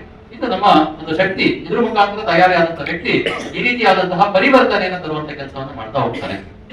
ಹೀಗೆ ಸಂಘದ ಕಾರ್ಯ ಬೆಳೀತಾ 100 ವರ್ಷದ ಕಾಲಘಟ್ಟದಲ್ಲಿ ಹಲವಾರು ಸಂಗತಿಗಳನ್ನು ನಾವು ನೆನೆಸ್ಕೊಳ್ಬಹುದು. ಮೊದಲನೇದಾಗಿ ಡಾಕ್ಟರ್ ಅಡಿಗೆವಾರ್ ಯೋಚನೆ ಮಾಡಿದ್ದು, ಇವತ್ತು ಯಾವುದೇ ಒಂದು ಸಂಘಟನೆ 100 ವರ್ಷ ಆಗಿದೆ ಅಂತ ಹೇಳಿದಾಗ, ಅಥವಾ ಯಾವುದೋ ವ್ಯಕ್ತಿಗೆ 100 ವರ್ಷ ಆಗಿದೆ, ಯಾವುದೋ ಸಂಸ್ಥೆಗೆ 100 ವರ್ಷ ಆಗಿದೆ ಅಂದಾಗ ಬೇರೆ ಬೇರೆ ರೀತಿಯಲ್ಲಿ ನಾವು ಅದನ್ನ ಅವಲೋಕನವನ್ನು ಮಾಡಬಹುದು. ಒಬ್ಬ ವ್ಯಕ್ತಿಗೆ 100 ವರ್ಷ ಆಗ್ತಾ ಇದೆ ಅಂದ್ರೆ ಅವನಲ್ಲಿ ಎಲ್ಲಾ ರೀತಿಯಾದ ಶಕ್ತಿ ಕಡಿಮೆ ಆಗ್ತಾ ಹೋಗುತ್ತೆ. ಯಾವುದೋ ಸಂಸ್ಥೆಗೆ 100 ವರ್ಷ ಆಗಿದೆ, 100 ವರ್ಷ ಆಗಿರುತ್ತೆ, ಚೆನ್ನಾಗಿರ್ಬೋದು, ಇದೇನಿರ್ಬೋದು. ಆದ್ರೆ ಸಂಘದ 100 ವರ್ಷ ಅನ್ನುವಂಥದ್ದು ಒಂದು ಅವಲೋಕನ ಮಾಡೋದಾದ್ರೆ ನಿರಂತರವಾಗಿ ಬೆಳೀತಾ ಇರುವಂತಹ ಒಂದು ಸಂಘಟನೆ. ಈ ವಿಚಾರವನ್ನು ಇಟ್ಕೊಂಡು ಸಂಘ ಪ್ರಾರಂಭ ಮಾಡಿದಾಗ ಡಾಕ್ಟರ್ ಅಡಿಗೆವಾರ್ ಹೇಳಿದ್ರು, ನಾವು ಹಿಂದೂ ಸಂಘಟನೆ ಮಾಡಿ ಹೊರಟಿದೀವಿ ಅಂತ ಹೇಳಿ. ಜನ ಹಾಸ್ಯ ಮಾಡಿದ್ರು, ವ್ಯಂಗ್ಯ ಮಾಡಿದ್ರು, ವಿರೋಧ ಮಾಡಿದ್ರು, ತಿರಸ್ಕಾರ ಮಾಡಿದ್ರು. ಹಿಂದೂ ಸಂಘಟನೆ ಅಂದ್ರೆ ಸಾಧ್ಯ ಇಲ್ಲ ಅಂತ ಹೇಳುವಂತ ಮಾತನ್ನ ಹೇಳಿದ್ರು. ಆದ್ರೆ ಇದು ಯಾವುದನ್ನು ಸಹ ತಲೆಗೆಚ್ಕೊಂಡಿಲ್ಲ. ಅವರಿಗೆ ಗೊತ್ತು ಇದಾದ್ರೆ ಮಾತ್ರ ಮುಂದೆ ಭವಿಷ್ಯ ಇದೆ ದೇಶಕ್ಕೆ ಅಂತ ಹೇಳಿ. ಅದಕ್ಕೋಸ್ಕರ ನಿತ್ಯ ನಿರಂತರವಾದ ಚಟುವಟಿಕೆಯನ್ನು ಮಾಡಿದ್ರು. ಯಾರೇ ಪ್ರಶ್ನೆ ಕೇಳಿದ್ರು ಉತ್ತರ ಕೊಡ್ತಿರ್ಲಿಲ್ಲ. ನಮ್ಮ ಕಾರ್ಯನೇ ನಮ್ಮ ಉತ್ತರ ಅಂತ ಹೇಳುವಂತ ಮಾತನ್ನ ಡಾಕ್ಟರ್ ಅಡಿಗೆವಾರ್ ಹೇಳಿದ್ರು. ಈ ನಿರಂತರವಾದಂತ ಕಾರ್ಯ ಮಾಡ್ತಾ ಮಾಡ್ತಾ ಬಂದ್ರು. ಪ್ರತಿಯೊಂದು ಮಾಡಬೇಕಾದ್ರೂ ಸಹ ವ್ಯಕ್ತಿ ಕೇಂದ್ರಿತ ಆಗಬಾರದು ಅನ್ನೋದನ್ನ ಬಹಳ ಯೋಚನೆ ಮಾಡಿದ್ರು. ಸಂಘ ಪ್ರಾರಂಭವಾಗಿ 15 ವರ್ಷಗಳ ಕಾಲ ಮಾತ್ರ ಡಾಕ್ಟರ್ ಅಡಿಗೆವಾರ್ ಓದಿದ್ರು. 1925ರಲ್ಲಿ ಪ್ರಾರಂಭ ಆಯಿತು. ಡಾಕ್ಟರ್ ಅಡಿಗೆವಾರ್ 1940ರಲ್ಲಿ ತೀರ್ಕೊಂಡ್ರು. 15 ವರ್ಷ ಇತ್ತು. ಒಬ್ಬ ವ್ಯಕ್ತಿ ತೀರ್ಕೊಂಡ ನಂತರ ಸಾಕಷ್ಟು ಜನ ಯೋಚನೆ ಮಾಡ್ತಾರೆ, ಸಂಘಟನೆ ಇಲ್ಲಿಗೆ ಮುಗೀತು, ವಿಚಾರ ಇಲ್ಲಿಗೆ ಮುಗೀತು, ಇನ್ ಮುಂದೆ ಅದು ಉಲ್ಟನೂ ಆಗ್ಬೋದು, ಈ ರೀತಿಯಾದಂತಹ ನಿಂತು ಹೋಗ್ಬೋದು, ಅಥವಾ ಇಲ್ಲಿಗೆ ಅದರ ಮುಕ್ತಾಯ ಅನ್ನುವಂತ ರೀತಿಯಲ್ಲಿ ಯೋಚನೆ ಮಾಡ್ತಾ ಇರ್ತಾರೆ. ಆದ್ರೆ ಡಾಕ್ಟರ್ ಅಡಿಗೆವಾರ್ ನಮ್ಗೆ ಹಾಕೊಟ್ಟಿರುವಂತ ಮಾರ್ಗ ಅಂದ್ರೆ ನಾವ್ ಇವತ್ತು ಯೋಚನೆ ಮಾಡ್ತೀವಿ, 100 ವರ್ಷಗಳ ಕಾಲ ಈ ಕಾರ್ಯ ಆಗ್ಬೇಕಾದ್ರೆ ವ್ಯಕ್ತಿ ನಿರಪೇಕ್ಷಿತ ಕಾರ್ಯ, ವ್ಯಕ್ತಿನೇ ಆಧಾರ, ಆದ್ರೆ ವ್ಯಕ್ತಿ ಕೇಂದ್ರಿತ ಅಲ್ಲ ಅನ್ನುವಂಥದ್ದನ್ನ ನಮ್ಮ ಮುಂದೆ ಬಲವಾಗಿ ಕಣ್ಮುಂದೆ ಇಡುವಂತ ಪ್ರಯತ್ನ ಪ್ರತಿಯೊಂದು ಸಂಘದಲ್ಲಿ ಹೇಳಿದ್ರು. ಸಂಘದ ಗುರು ಯಾವುದು ಅಂತ ಹೇಳಿದ್ರೆ ಸಂಘದಲ್ಲಿ ಅದು ವ್ಯಕ್ತಿ ಗುರು ಅದು. ಸಂಘದಲ್ಲಿ ಭಗವದ್ ಧ್ವಜ, ಕೇಸರಿ ಧ್ವಜ, ಇದು ಸಂಘದ ಅಲ್ಲ, ಇದು ನಮ್ಮ ಧರ್ಮದ ಧ್ವಜ, ಅದೇ ನಮ್ಮ ಸಂಘದ ಗುರು. ಹಾಗಾಗಿ ಗುರುವಿನ ಅಡಿಯಲ್ಲಿ ಎಲ್ಲ ಕೆಲಸವನ್ನ ಮಾಡ್ತಾ ಹೋಗ್ಬೇಕು. ಹಾಗಾಗಿ ವ್ಯಕ್ತಿ ಕೇಂದ್ರಿತ ಅಲ್ಲ, ವಿಚಾರ ಕೇಂದ್ರಿತ, ವ್ಯಕ್ತಿ ಕೇಂದ್ರಿತ ಅಲ್ಲ, ಧ್ಯೇಯ ಕೇಂದ್ರಿತವಾಗಿ ಕೆಲಸ ಮಾಡಬೇಕು ಅನ್ನುವಂತಹ ವಿಚಾರವನ್ನ ನಮ್ಮ ಮುಂದೆ ಕಣ್ಮುಂದೆ ಇಡ್ತಾ ಹೋಗ್ತಾರೆ. ಈ ರೀತಿ ಪ್ರತಿಯೊಂದು ಸಂಗತಿಯಲ್ಲೂ ಸಹ ಸಾಮೂಹಿಕ ನಿರ್ಣಯ ಅಂತ ಕರಿತೀವಿ. ಎಲ್ಲರೂ ಸೇರಿ ನಿರ್ಣಯ ಮಾಡ್ಬೇಕು, ಎಲ್ಲರೂ ಒಟ್ಟಾಗಿ ಕೆಲಸ ಮಾಡ್ಬೇಕು. ಈ ರೀತಿ ಹಲವಾರು ಸಂಗತಿಗಳನ್ನ ಈ ವ್ಯಕ್ತಿ ಕೇಂದ್ರಿತ ಅಲ್ಲ, ವಿಚಾರ ಕೇಂದ್ರಿತ ಅನ್ನುವಂತ ರೀತಿಯಲ್ಲಿ ಮಾಡ್ತಾ ಮಾಡ್ತಾ ಮಾಡ್ತಾ ಡಾಕ್ಟರ್ ಅಡಿಗೆವಾರ್ ಇಲ್ಲ ಅಂತ ಹೇಳೋದು ಸಂಘದ ಕಾರ್ಯ 100 ವರ್ಷಗಳ ಕಾಲಘಟ್ಟದಲ್ಲಿ ಬಂದಿದ್ದೇವೆ. ಕೇವಲ ನಡ್ಕೊಂಡ್ ಬಂದಿರೋದಷ್ಟೇ, ಕೇವಲ ಬೆಳೆದಿರೋದಷ್ಟೇ ಬಂದಿರೋದಷ್ಟೇ ಅಲ್ಲ, ನಿರಂತರವಾಗಿ ವ್ಯಾಪಕವಾಗಿ ಈ ವಿಚಾರವನ್ನ ಸಮಾಜದಲ್ಲಿ ಪ್ರಭಾವಿತವಾಗುವ ರೀತಿಯಲ್ಲಿ ಕೆಲಸ ಮಾಡ್ತಾ ಬಂದಿದೆ. ಈ ರೀತಿ ವ್ಯಕ್ತಿ ಕೇಂದ್ರಿತ, ವ್ಯಕ್ತಿ ನಿರಪೇಕ್ಷಿತ ಕಾರ್ಯ, ಪರಿಸ್ಥಿತಿ ನಿರಪೇಕ್ಷಿತ ಕಾರ್ಯ. ಸಂಘದ ಮೇಲೆ 3 ಬಾರಿ ನಿಷೇಧಗಳಾಯಿತು. 1948ರಲ್ಲಿ ಗಾಂಧಿ ಹತ್ಯೆಯ ಆರೋಪವನ್ನ, ಸುಳ್ಳು ಆರೋಪವನ್ನ ಸಂಘದ ಮೇಲೆ ಹೊರಿಸಿದ್ರು. 1 ವರ್ಷಗಳ ಕಾಲ ಅವತ್ತಿನ ಸರ್ಕಾರವನ್ನು ನಡೆಸ್ತಾ ಇರುವಂತಹ ಪ್ರಮುಖರು ಸಂಘವನ್ನ ಮುಕ್ತಾಯ ಮಾಡಲೇಬೇಕು ಅನ್ನುವಂತ ರೀತಿಯಲ್ಲಿ ಯೋಚನೆ ಮಾಡ್ತಾ ಬ್ಯಾನ್ ಅನ್ನ ಮಾಡ್ತಾರೆ, ಈ ಆರೋಪವನ್ನು ಹೊರಿಸ್ತಾರೆ. ಸಂಘ ನಿರಂತರವಾದಂತಹ ಪ್ರಯತ್ನವನ್ನ ಮಾಡ್ತಾ, ನಿರಂತರವಾಗಿ ಜಾಗೃತಿಯನ್ನ ಮಾಡ್ತಾ, ನಿರಂತರವಾಗಿ ಇದನ್ನ ಸಮಾಜದಲ್ಲಿ ಹೇಳ್ತಾ, ಸಂಘದ ಹಿತೈಷಿಗಳು ಇವರೆಲ್ಲರೂ ಸೇರಿ ಸಂಘ ಇದರಲ್ಲಿ ಯಾವುದೇ ರೀತಿಯಾದಂತಹ ಕೈವಾಡ ಇಲ್ಲ, ಆರೋಪ ಮುಕ್ತ ಮಾಡಬೇಕು ಅಂತ ಹೇಳಿ ಬಲವಾಗಿ ಪ್ರತಿಪಾದನೆ ಮಾಡ್ತಾ ಕೊನೆಗೆ ಸರ್ಕಾರಕ್ಕೆ ಮಣಿತಾ ಸಂಘದ ಬ್ಯಾನ್ ಅನ್ನು ತೆಗೆದು 1975ರ ತುರ್ತು ಪರಿಸ್ಥಿತಿಯ ಸಂದರ್ಭದಲ್ಲೂ ಸಹ ಇಡೀ ದೇಶದಲ್ಲಿ ತುರ್ತು ಪರಿಸ್ಥಿತಿ ಅಂದ್ರೆ ಯಾರು ಮಾತಾಡುವಂತ ಸ್ಥಿತಿಯಲ್ಲಿ ಇರಲಿಲ್ಲ. ಅಂತ ಒಂದು ಸಂದರ್ಭದಲ್ಲೂ ಸಹ ಸಂಘದ ನಿಷೇಧ ಆಗಿ ಸಂಘದ ಕಾರ್ಯಕರ್ತರು ಇದನ್ನ ಸಮರ್ಥವಾಗಿ ಎದುರಿಸ್ತಾ, ಸಮಾಜ ಜಾಗೃತಿ ಮಾಡ್ತಾ, ಈ ಏನು ಪ್ರಜಾಪ್ರಭುತ್ವಕ್ಕೆ ಸವಾಲಾಗಿರುವಂತಹ ಸಂಗತಿಯನ್ನ ತೆಗೆದಾಕುವಂತ ಕೆಲಸವನ್ನ ಸ್ವಯಂ ಸೇವಕರು ಸಮಾಜ ಜಾಗೃತಿ ಮುಖಾಂತರ 1975ರ ತುರ್ತು ಪರಿಸ್ಥಿತಿ ಸಂದರ್ಭದಲ್ಲಿ ಕೆಲಸವನ್ನ ಮಾಡಿದ್ರು. ಅವತ್ತು ಸಹ ನಿಷೇಧ ಆಯಿತು. ಕರಸೇವೆಯ 92ರ ಸಂದರ್ಭದಲ್ಲಿ ಒಂದಷ್ಟು ಸಮಯ, ಒಂದು 6-7 ತಿಂಗಳು ಮಾತ್ರ ನಿಷೇಧ ಆಗಿತ್ತು, ಅದು ಗೊತ್ತಾಗಿಲ್ಲ. ಆ ರೀತಿ 3 ರೀತಿಯಾದಂತಹ ನಿಷೇಧಗಳನ್ನು ಸಂಘ ಎದುರಿಸಿದೆ. ಹಲವಾರು ರೀತಿಯಾದಂತಹ ಆಂದೋಲನಗಳನ್ನು, ಗೌರಕ್ಷೆಯ ಸಂಬಂಧಪಟ್ಟಂತಹ ಆಂದೋಲನ ಇರ್ಬೋದು, ಅಯೋಧ್ಯದ ರಾಮ ಮಂದಿರದ ಆಂದೋಲನ ಇರ್ಬೋದು, ಈ ರೀತಿ ಹಲವಾರು ರೀತಿಯಾದಂತಹ ಆಂದೋಲನಗಳನ್ನ, ಅಭಿಯಾನಗಳನ್ನ, ಸಮಾಜವನ್ನ ಜಾಗೃತಿ ಮಾಡುವಂತಹ ಕೆಲಸವನ್ನ ಸಂಘ ನಿರಂತರವಾಗಿ ಮಾಡ್ತಾ ಬಂದಿರುವಂತದ್ದು ಮುಖ್ಯವಾದ ಭಾಗ. ಹೀಗೆ ಇವತ್ತು ಅಯೋಧ್ಯದಲ್ಲಿ ರಾಮ ಮಂದಿರ ನಿರ್ಮಾಣ ಇರ್ಬೋದು, 370 ಆರ್ಟಿಕಲ್ ಅನ್ನೋಂಥದ್ದು ಇರ್ಬೋದು, CAA ಅನ್ನೋಂಥದ್ದು ಇರ್ಬೋದು, ಈ ರೀತಿ ಎಲ್ಲ ಸಂಗತಿಗಳನ್ನ ಸಹ ಆವತ್ತಿನ ದಿನಗಳಲ್ಲಿ ಸಂಘ ಬಲವಾಗಿ ಸಮಾಜದ ಮುಂದೆ ಇಡ್ತಾ ಅದರ ದಿಕ್ಕಿನಲ್ಲಿ ಕೆಲಸ ಮಾಡಿದ ಪರಿಣಾಮದಿಂದಾಗಿ ಈ ರೀತಿ ವಿಚಾರ ಮಾಡ್ತಾ ಇರುವಂತದ್ದು ಇವತ್ತು ಆಡಳಿತದಲ್ಲಿ ಇರುವ ಕಾರಣದಿಂದಾಗಿಯೂ ಸಮಾಜದ ಮಾನಸಿಕತೆಯನ್ನು ಅರ್ಥ ಮಾಡ್ಕೊಂಡು ಇವತ್ತೆಲ್ಲವೂ ಸಹ ಪರಿವರ್ತನೆ ಆಗ್ತಾ ಇರುವಂತದ್ದು, ಬಂದಿರುವಂತದ್ದು ನಮ್ಮೆಲ್ಲರ ಅನುಭವಕ್ಕೆ ಬರ್ತಾ ಇದೆ. ಹಾಗೆ ಹೇಳಿದಾಗ ಸಂಘದ ಮೂಲ ಕಾರ್ಯ ಅಂತ ನಾವೇನು ಶಾಖಾ ಚಟುವಟಿಕೆ ಅಂತ ಹೇಳಿ ಕರಿತೀವಿ. ಇವತ್ತು ಇಡೀ ದೇಶದಲ್ಲಿ 87,000 ಕಡೆ ಸಂಘದ ಚಟುವಟಿಕೆ ನಡೀತಾ ಇದೆ. ಪ್ರತಿದಿನ ಸೇರುವಂತಹ ಶಾಖೆ ಅಂತ ಹೇಳಿ ಕರಿತೀವಿ 87,000 ವಾರಕ್ಕೊಮ್ಮೆ ಸೇರುವಂತದ್ದು 33,000 ತಿಂಗಳಿಗೊಮ್ಮೆ ಸೇರುವಂತದ್ದು 10,000 ನಡೀತಾ ಇದೆ. ಸಂಘದ ವಿಚಾರವನ್ನ ಇಟ್ಕೊಂಡು ಬೇರೆ ಬೇರೆ ಕ್ಷೇತ್ರಗಳಲ್ಲಿ ಪರಿವರ್ತನೆಯನ್ನು ತರುವಂತಹ ಕೆಲಸ, ಶಿಕ್ಷಣ ಕ್ಷೇತ್ರ ಇರ್ಬೋದು, ಸಾಮಾಜಿಕ ಕ್ಷೇತ್ರ ಇರ್ಬೋದು, ವೈಚಾರಿಕ ಕ್ಷೇತ್ರ ಇರ್ಬೋದು, ಈ ರೀತಿ ಸುರಕ್ಷಾ ಕ್ಷೇತ್ರ ಇರ್ಬೋದು, ಸೇವಾ ಕ್ಷೇತ್ರ ಇರ್ಬೋದು, ಎಲ್ಲದರಲ್ಲೂ ಸಹ ಪರಿವರ್ತನೆ ತರಲಿಕ್ಕೋಸ್ಕರ 37 ಅಖಿಲ ಭಾರತ ಸಂಘಟನೆಗಳು ಕೆಲಸ ಮಾಡುತ್ತೆ. ಶಿಕ್ಷಣ ಕ್ಷೇತ್ರದಲ್ಲಿ ವಿದ್ಯಾಭಾರತಿ ಅಂತ ಹೇಳಿದೆ, ಅಖಿಲ ಭಾರತೀಯ ವಿದ್ಯಾರ್ಥಿ ಪರಿಷತ್ ಇದೆ, ವೈಚಾರಿಕ ಕ್ಷೇತ್ರದಲ್ಲಿ ಪ್ರಜ್ಞಾಪ್ರವಾಹ ಅಂತ ಹೇಳಿದೆ. ಈ ರೀತಿಯಾದಂತಹ ಸಂಘಟನೆಗಳು ನಿರಂತರವಾಗಿ ಕೆಲಸ ಮಾಡ್ತಾ ಒಂದು ದೊಡ್ಡದಾದಂತಹ ಪರಿವರ್ತನೆಯನ್ನ ವ್ಯವಸ್ಥಾ ಪರಿವರ್ತನೆ ಅಂತ ಹೇಳಿ ಕರಿತೀವಿ. ಈ ರೀತಿಯಾದಂತಹ ಕೆಲಸವನ್ನ 37 ಅಖಿಲ ಭಾರತ ಸಂಘಟನೆಗಳು ಕೆಲಸ ಮಾಡ್ತಾ ಇದ್ದಾರೆ. ಸೇವಾ ಭಾರತಿ ಅಂತ ಹೇಳಿ ಸೇವಾ ಚಟುವಟಿಕೆಗಳನ್ನ ನಡೆಸುವಂತ ಒಂದು ಸಂಘಟನೆ. ಸುಮಾರು 1200 ಸಂಸ್ಥೆಗಳು ಇದರ ಅಡಿಯಲ್ಲಿ ಕೆಲಸ ಮಾಡುತ್ತೆ. 1,22,000 ಸೇವಾ ಪ್ರಾಜೆಕ್ಟ್ ಇಡೀ ದೇಶದಲ್ಲಿ ನಡೀತಾ ಇದೆ. ಗ್ರಾಮೀಣ ಪ್ರದೇಶದಲ್ಲಿ ಇದೆ, ನಗರೀ ಪ್ರದೇಶದಲ್ಲೂ ಇದೆ, ವನವಾಸಿ ಪ್ರದೇಶದಲ್ಲೂ ಸಹ ಈ ರೀತಿಯಾದಂತಹ ಚಟುವಟಿಕೆಗಳು ನಡೀತಾ ಇರುವಂತದ್ದು. ಸಂಘದ ಪ್ರೇರಣೆಯನ್ನು ಪಡೆದು ವಿದೇಶದಲ್ಲೂ ಸಹ 40 ದೇಶಗಳಲ್ಲಿ ಹಿಂದೂ ಸ್ವಯಂ ಸೇವಕ ಸಂಘ ಅನ್ನುವಂತ ಹೆಸರಿನಲ್ಲಿ ಸಂಘದ ಚಟುವಟಿಕೆಗಳು ನಿರಂತರವಾಗಿ ನಡೆಯುವಂತಹ, ಅಲ್ಲಿ ಹೋದಂತ ಹಿಂದೂಗಳನ್ನ ಸೇರಿಸಿಕೊಂಡು ಸಂಘಟನೆ ಮಾಡುವಂತಹ ಕೆಲಸವನ್ನು ಸಹ ಹಿಂದೂ ಸ್ವಯಂ ಸೇವಕ ಸಂಘ ನಿರಂತರವಾಗಿ ಮಾಡ್ತಾ ಬಂದಿರುವಂತದ್ದು. ಪ್ರತಿ ಕ್ಷೇತ್ರದಲ್ಲೂ ಬದಲಾವಣೆಯನ್ನು ತರುವಂತದ್ದು, ಪ್ರತಿಯೊಂದು ಜೀವನದಲ್ಲೂ ಸಹ ಬದಲಾವಣೆ ತರುವಂತಹ ಕೆಲಸವನ್ನು ಮಾಡ್ತಾ 100ನೇ ಕಾಲದ ಘಟ್ಟದಲ್ಲಿ ಇನ್ನೂ ಒಂದು 6 ಚಟುವಟಿಕೆಗಳನ್ನ, ಅದು ಕುಟುಂಬದ ಮೌಲ್ಯಗಳನ್ನ, ಕುಟುಂಬದಲ್ಲಿ ಸಂಸ್ಕಾರಗಳನ್ನ ತರುವಂತಹ ದೃಷ್ಟಿಯಿಂದ ಕುಟುಂಬ ಪ್ರಬೋಧನ ಅನ್ನುವಂತಹ ಒಂದು ಚಟುವಟಿಕೆ. ಯಾರು ನಮ್ಮ ಧರ್ಮದಿಂದ ಮತಾಂತರ ಆಗಿದಾರೋ ಆ ರೀತಿ ಅವರನ್ನು ವಾಪಸ್ ತರಲಿಕ್ಕೋಸ್ಕರ ಧರ್ಮ ಜಾಗರಣ ಆಗ್ತಾ ಇರುವಂತಹ ತಡೆದು ಆಗಿರುವಂತ ವಾಪಸ್ ತರಲಿಕ್ಕೋಸ್ಕರ ಧರ್ಮ ಜಾಗರಣ ಅನ್ನುವಂತಹ ಒಂದು ಚಟುವಟಿಕೆ ಕೆಲಸ ಇರ್ಬೋದು. ಗೋ ಉತ್ಪನ್ನಗಳನ್ನ ಅಥವಾ ಗೋವಿನ ಸಂರಕ್ಷಣೆಗೋಸ್ಕರ ಗೋಸೇವಾ ಅನ್ನುವಂಥ ಗತಿವಿಧಿ ಇರ್ಬೋದು. ಗ್ರಾಮಗಳಲ್ಲಿ ವಿಕಾಸ ಮಾಡೋ ದೃಷ್ಟಿಯಿಂದ ಗ್ರಾಮ ವಿಕಾಸ ಅನ್ನುವಂತಹ ಒಂದು ಚಟುವಟಿಕೆ ಇರ್ಬೋದು. ಸಮಾಜದಲ್ಲಿ ಒಂದು ಸದ್ಭಾವನೆ ಸಾಮರಸ್ಯವನ್ನು ಮೂಡಿಸುವ ದೃಷ್ಟಿಯಿಂದ ಸಾಮರಸ್ಯ ಅನ್ನುವಂತಹ ಗತಿವಿಧಿಯ ಕೆಲಸ ಇರ್ಬೋದು. ಪರಿಸರದ ದೃಷ್ಟಿಯಿಂದ ಕೆಲಸ ಮಾಡ್ಲಿಕ್ಕೋಸ್ಕರ ಪರ್ಯಾವರಣ ಪರಿಸರ ಅನ್ನುವಂತಹ ಒಂದು ಚಟುವಟಿಕೆ ಇರ್ಬೋದು. ಇವೆಲ್ಲವೂ ಸಹ ನಿರಂತರವಾಗಿ ಕೆಲಸ ಮಾಡ್ತಾ ಇರುವಂತಹ ಸಂಗತಿಗಳು. ಅದರ ಮುಖಾಂತರ ಒಂದು ಗತಿಯಲ್ಲಿ, ಒಂದು ವೇಗದಲ್ಲಿ ಈ ಒಂದು ದೊಡ್ಡ ಪರಿವರ್ತನೆಯನ್ನ ಆಚರಣೆಗಳಲ್ಲಿ, ನಮ್ಮ ವ್ಯಕ್ತಿಗತ ಜೀವನದಲ್ಲಿ ಆಚರಣೆ, ನಮ್ಮ ಕುಟುಂಬದಲ್ಲಿ ಆಚರಣೆ, ಈ ರೀತಿಯಾಗಿ ಸಮಾಜದಲ್ಲಿ ಒಂದು ದೊಡ್ಡ ಪರಿವರ್ತನೆ ತರುವ ನಿಟ್ಟಿನಲ್ಲಿ ಈ ಚಟುವಟಿಕೆಗಳು ಮಾಡ್ತಾ ಇದೆ. ಸಂಘದ ಸಾಧನೆಗಳು ಅನ್ನುವಂತ ರೀತಿಯಲ್ಲಿ ಯೋಚನೆ ಮಾಡೋದಾದ್ರೆ ಹಲವಾರು ಈಗ ಹೇಳಿರುವಂತಹ ಸಂಗತಿಗಳಿವೆ. ಕೆಲವೊಂದಷ್ಟು ಪ್ರಮುಖ ಸಂಗತಿಗಳು ಅನ್ನುವಂಥದ್ದನ್ನು ನಾವು ಇವತ್ತು ಯೋಚನೆ ಮಾಡೋದಾದ್ರೆ, ನಿತ್ಯ ನಿರಂತರ ಈ ಕಾರ್ಯಕ್ಕೋಸ್ಕರ ಕೆಲಸ ಮಾಡುವಂತಹ, ಪ್ರತಿನಿತ್ಯ ಸಮಯ ಕೊಡುವಂತಹ, ದಿನದಲ್ಲಿ 1, 2, 3, 4 ಗಂಟೆ ಕೊಡುವಂತಹ ಕಾರ್ಯಕರ್ತರು ಅಂತ ನಾವು ಲೆಕ್ಕ ಹಾಕ್ತಾರೆ. ಇಡೀ ದೇಶದಲ್ಲಿ ಪ್ರತಿನಿತ್ಯ ಕೆಲಸ ಮಾಡ್ತಾರೋ ಸುಮಾರು 12ರಿಂದ 15 ಲಕ್ಷದಷ್ಟು ಜನ ಕೆಲಸ ಮಾಡ್ತಾರೆ ನೇರ ನಮ್ಮ ಮೂಲ ಕಾರ್ಯಕ್ಕೋಸ್ಕರ. ವಾರಕ್ಕೊಮ್ಮೆ ಕೆಲಸ ಮಾಡೋರು ಇನ್ನೊಂದು 5 ಲಕ್ಷ ಜನ ಇದ್ದಾರೆ ನಮ್ಮ ಇದು ನೇರ ಸಂಘದ ಕೆಲಸಕ್ಕೆ. ಇನ್ನು ಹಲವಾರು ಸಂಘಟನೆಗಳಲ್ಲಿ ಕೆಲಸ ಮಾಡುವಂತ ಇನ್ನೂ ಲಕ್ಷಾಂತರ ಜನ ಅದಕ್ಕೆ ಕೆಲಸವನ್ನು ಮಾಡುವಂತವ್ರು ಇದ್ದಾರೆ. ಸಂಘದ ಕಾರ್ಯಕ್ಕೋಸ್ಕರ ತಮ್ಮ ಜೀವನವನ್ನ ಕೊಡಬೇಕು, ಜೀವನವನ್ನು ಕೊಟ್ಟು ಕೆಲಸ ಮಾಡುವಂತವರು ಪೂರ್ಣಾವಧಿ ಕಾರ್ಯಕರ್ತರು, ಪ್ರಚಾರಕ ವಿಸ್ತಾರಕ ಅಂತ ಹೇಳಿ ಕರೀತೀವಿ. ಅವರು ಪ್ರಚಾರಕ್ಕಾಗಿರುವಷ್ಟು ವರ್ಷಗಳಲ್ಲಿ ಸಂಘ ಅಪೇಕ್ಷೆ ಪಟ್ಟ ಕಡೆಗಳಲ್ಲಿ ಹೋಗಿ ಕೆಲಸ ಮಾಡಬೇಕು. ಅದು ಭಾಷೆ, ಆಹಾರ ಯಾವ್ದು ಗೊತ್ತಿಲ್ಲದ್ರು ಸಹ ಅಲ್ಲೋಗಿ ಅದೆಲ್ಲ ತಿಳ್ಕೊಂಡು ಅಲ್ಲಿ ವಾತಾವರಣಕ್ಕೆ ಅಲ್ಲಿ ಹೊಂದಾಣಿಕೆ ಮಾಡಿಕೊಂಡು ಅಲ್ಲಿ ಸಂಘದ ಕೆಲಸವನ್ನ ಮಾಡ್ಬೇಕು. ಆ ರೀತಿಯನ್ನು ಪ್ರಚಾರಕ ಅಂತ ಹೇಳಿ ಕರಿತೀವಿ. ಆ ರೀತಿ ಇಡೀ ದೇಶದಲ್ಲಿ ಒಂದು 4,000 ಜನ ಪ್ರಚಾರಕರು ತಮ್ಮ ವಿದ್ಯಾಭ್ಯಾಸದ ನಂತರ, ಡಿಗ್ರಿ, ಮಾಸ್ಟರ್ ಡಿಗ್ರಿ ಅಥವಾ ಏನಾದ್ರು ತಾಂತ್ರಿಕ ಶಿಕ್ಷಣದ ನಂತರ ಸಂಘ ಕಾರ್ಯಕ್ಕೋಸ್ಕರ ಒಂದಷ್ಟು ವರ್ಷಗಳ ಕಾಲ ಸಮಯ ಕೊಡುವಂಥದ್ದು, ಉದ್ಯೋಗದಲ್ಲಿ ರಾಜೀನಾಮೆ ಕೊಟ್ಟು ಈ ಸಂಘ ಕಾರ್ಯಕ್ಕೋಸ್ಕರ ಸಮಯವನ್ನು ಕೊಡೋದು, ಆ ರೀತಿಯಾದಂತಹ ಪ್ರಚಾರಕ ವಿಸ್ತಾರಕ ಇಡೀ ದೇಶದಲ್ಲಿ ಒಂದು 4,000 ಪ್ರಚಾರಕರು ಆ ರೀತಿ ಕೆಲಸವನ್ನು ಮಾಡ್ತಾರೆ. ಸಂಘದ ಮನೆಗಳು ಅಂತ ಹೇಳಿ ಕರಿತೀವಿ. ಅಂದ್ರೆ ಸಾಕಷ್ಟು ಬಾರಿ ಈ ಚರ್ಚೆ ಪ್ರಶ್ನೆಗಳನ್ನ ಎತ್ತವರಿಗೆ ಅವರಿಗೆ ಸಂಘದಲ್ಲಿ ಮಹಿಳೆಯರ ಪಾತ್ರ ಇಲ್ವಲ್ಲ, ಮಹಿಳೆಯರನ್ನ ಸೇರಿಸ್ಕೊಳ್ಳೋದಿಲ್ವಲ್ಲ ಅನ್ನುವಂತ ರೀತಿಯಲ್ಲೂ ಸಹ ಸಾಕಷ್ಟು ಪ್ರಶ್ನೆಗಳು ಸಾಕಷ್ಟು ಕಡೆ ಇದೆ. ಆದ್ರೆ ಪ್ರತಿಯೊಬ್ಬ ಸ್ವಯಂ ಸೇವಕನು ಸಹ ಕೆಲಸ ಮಾಡ್ಬೇಕಾದ್ರೆ ಅದರ ಹಿಂದೆ ಬೆನ್ನೆಲುಬಾಗಿ ನಿಂತಿರೋರು ಮನೆಯಲ್ಲಿರುವಂತಹ ತಾಯಂದ್ರು, ಅಕ್ಕ ತಂಗಿಯರು ಇರ್ಬೋದು, ತಾಯಂದ್ರು ಇರ್ಬೋದು, ತಾಯಿ ಇರ್ಬೋದು, ಮನೆಯಲ್ಲಿರುವಂತವ್ರು. ಆ ರೀತಿ ತಾಯಂದ್ರು ನಮ್ಮ ಸಂಘಟನೆ ಒಂದು ದೊಡ್ಡ ಶಕ್ತಿ. ಅದೇ ರೀತಿ ಸಂಘದ ರೀತಿನೇ ರಾಷ್ಟ್ರ ಸೇವಿಕಾ ಸಮಿತಿ ಅನ್ನುವಂತಹ ಒಂದು ಪರ್ಯಾಯವಾದಂತಹ ಮಹಿಳೆಯರಿಗೆ ಇರುವಂತಹ ಒಂದು ಸಂಘಟನೆಯಲ್ಲೂ ಸಹ ಕೆಲಸವನ್ನ ಮಾಡ್ತಾರೆ. ಈ ರೀತಿ ಸಂಘದ ಚಟುವಟಿಕೆಗಳಿಗೆ ಪೂರಕವಾಗಿರುವಂತಹ ಒಂದು ದೊಡ್ಡ ಪ್ರಮಾಣದ ಮನೆಗಳು, ಅದು ನಿರಂತರವಾಗಿ ಪ್ರೇರಣೆ ಕೊಡುವಂತಹ ಮನೆಗಳು, ಯಾವುದೇ ಸಂದರ್ಭದಲ್ಲೂ ಸಹ ಸಂಘದ ಕಾರ್ಯಕರ್ತರಿಗೆ ಪ್ರೇರಣೆ ಕೊಡುವಂತಹ ಮನೆಗಳು, ಲಕ್ಷಾಂತರ ಮನೆಗಳು ಇಡೀ ದೇಶದಲ್ಲಿ.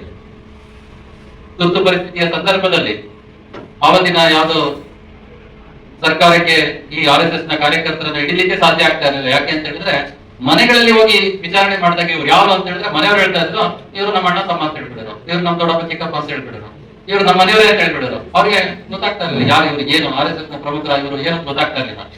ಆ ರೀತಿ ಮನೆ ಇದು ನಮ್ಮವರು, ನಮ್ಮ ಮನೆಯ ಒಬ್ಬ ಸದಸ್ಯನೇ ಅನ್ನುವಂತ ರೀತಿಯಲ್ಲಿ ಯೋಚನೆ ಮಾಡುವಂತಹ ರೀತಿಯಲ್ಲೂ ಸಹ ಸಾಕಷ್ಟು ಮನೆಗಳು ಇವತ್ತು ಸಹ ಇದೆ.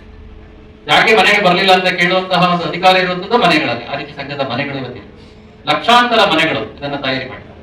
ಅದೇ ರೀತಿ ನಮ್ಮ ವೈಚಾರಿಕವಾಗಿ ಯಾರು ವಿರೋಧವನ್ನು ಮಾಡ್ತಾ ಇದ್ದಾರೆ ಇವತ್ತು ಅವರಲ್ಲೂ ಸಹ ನಾನು ಹಿಂದೂ, ನಾನು RSS ಹೇಳುವಂತ ಹಿಂದುತ್ವವನ್ನು ಒಪ್ಪೋದಿಲ್ಲ, ಆದ್ರೆ ನಾನು ಹಿಂದೂ, ನಂದೇ ಒಂದು ವಿಚಾರ ಇದೆ ಅಂತ ಹೇಳುವಂತವ್ರು ಸಾಕಷ್ಟು ಜನ ಇದ್ದಾರೆ.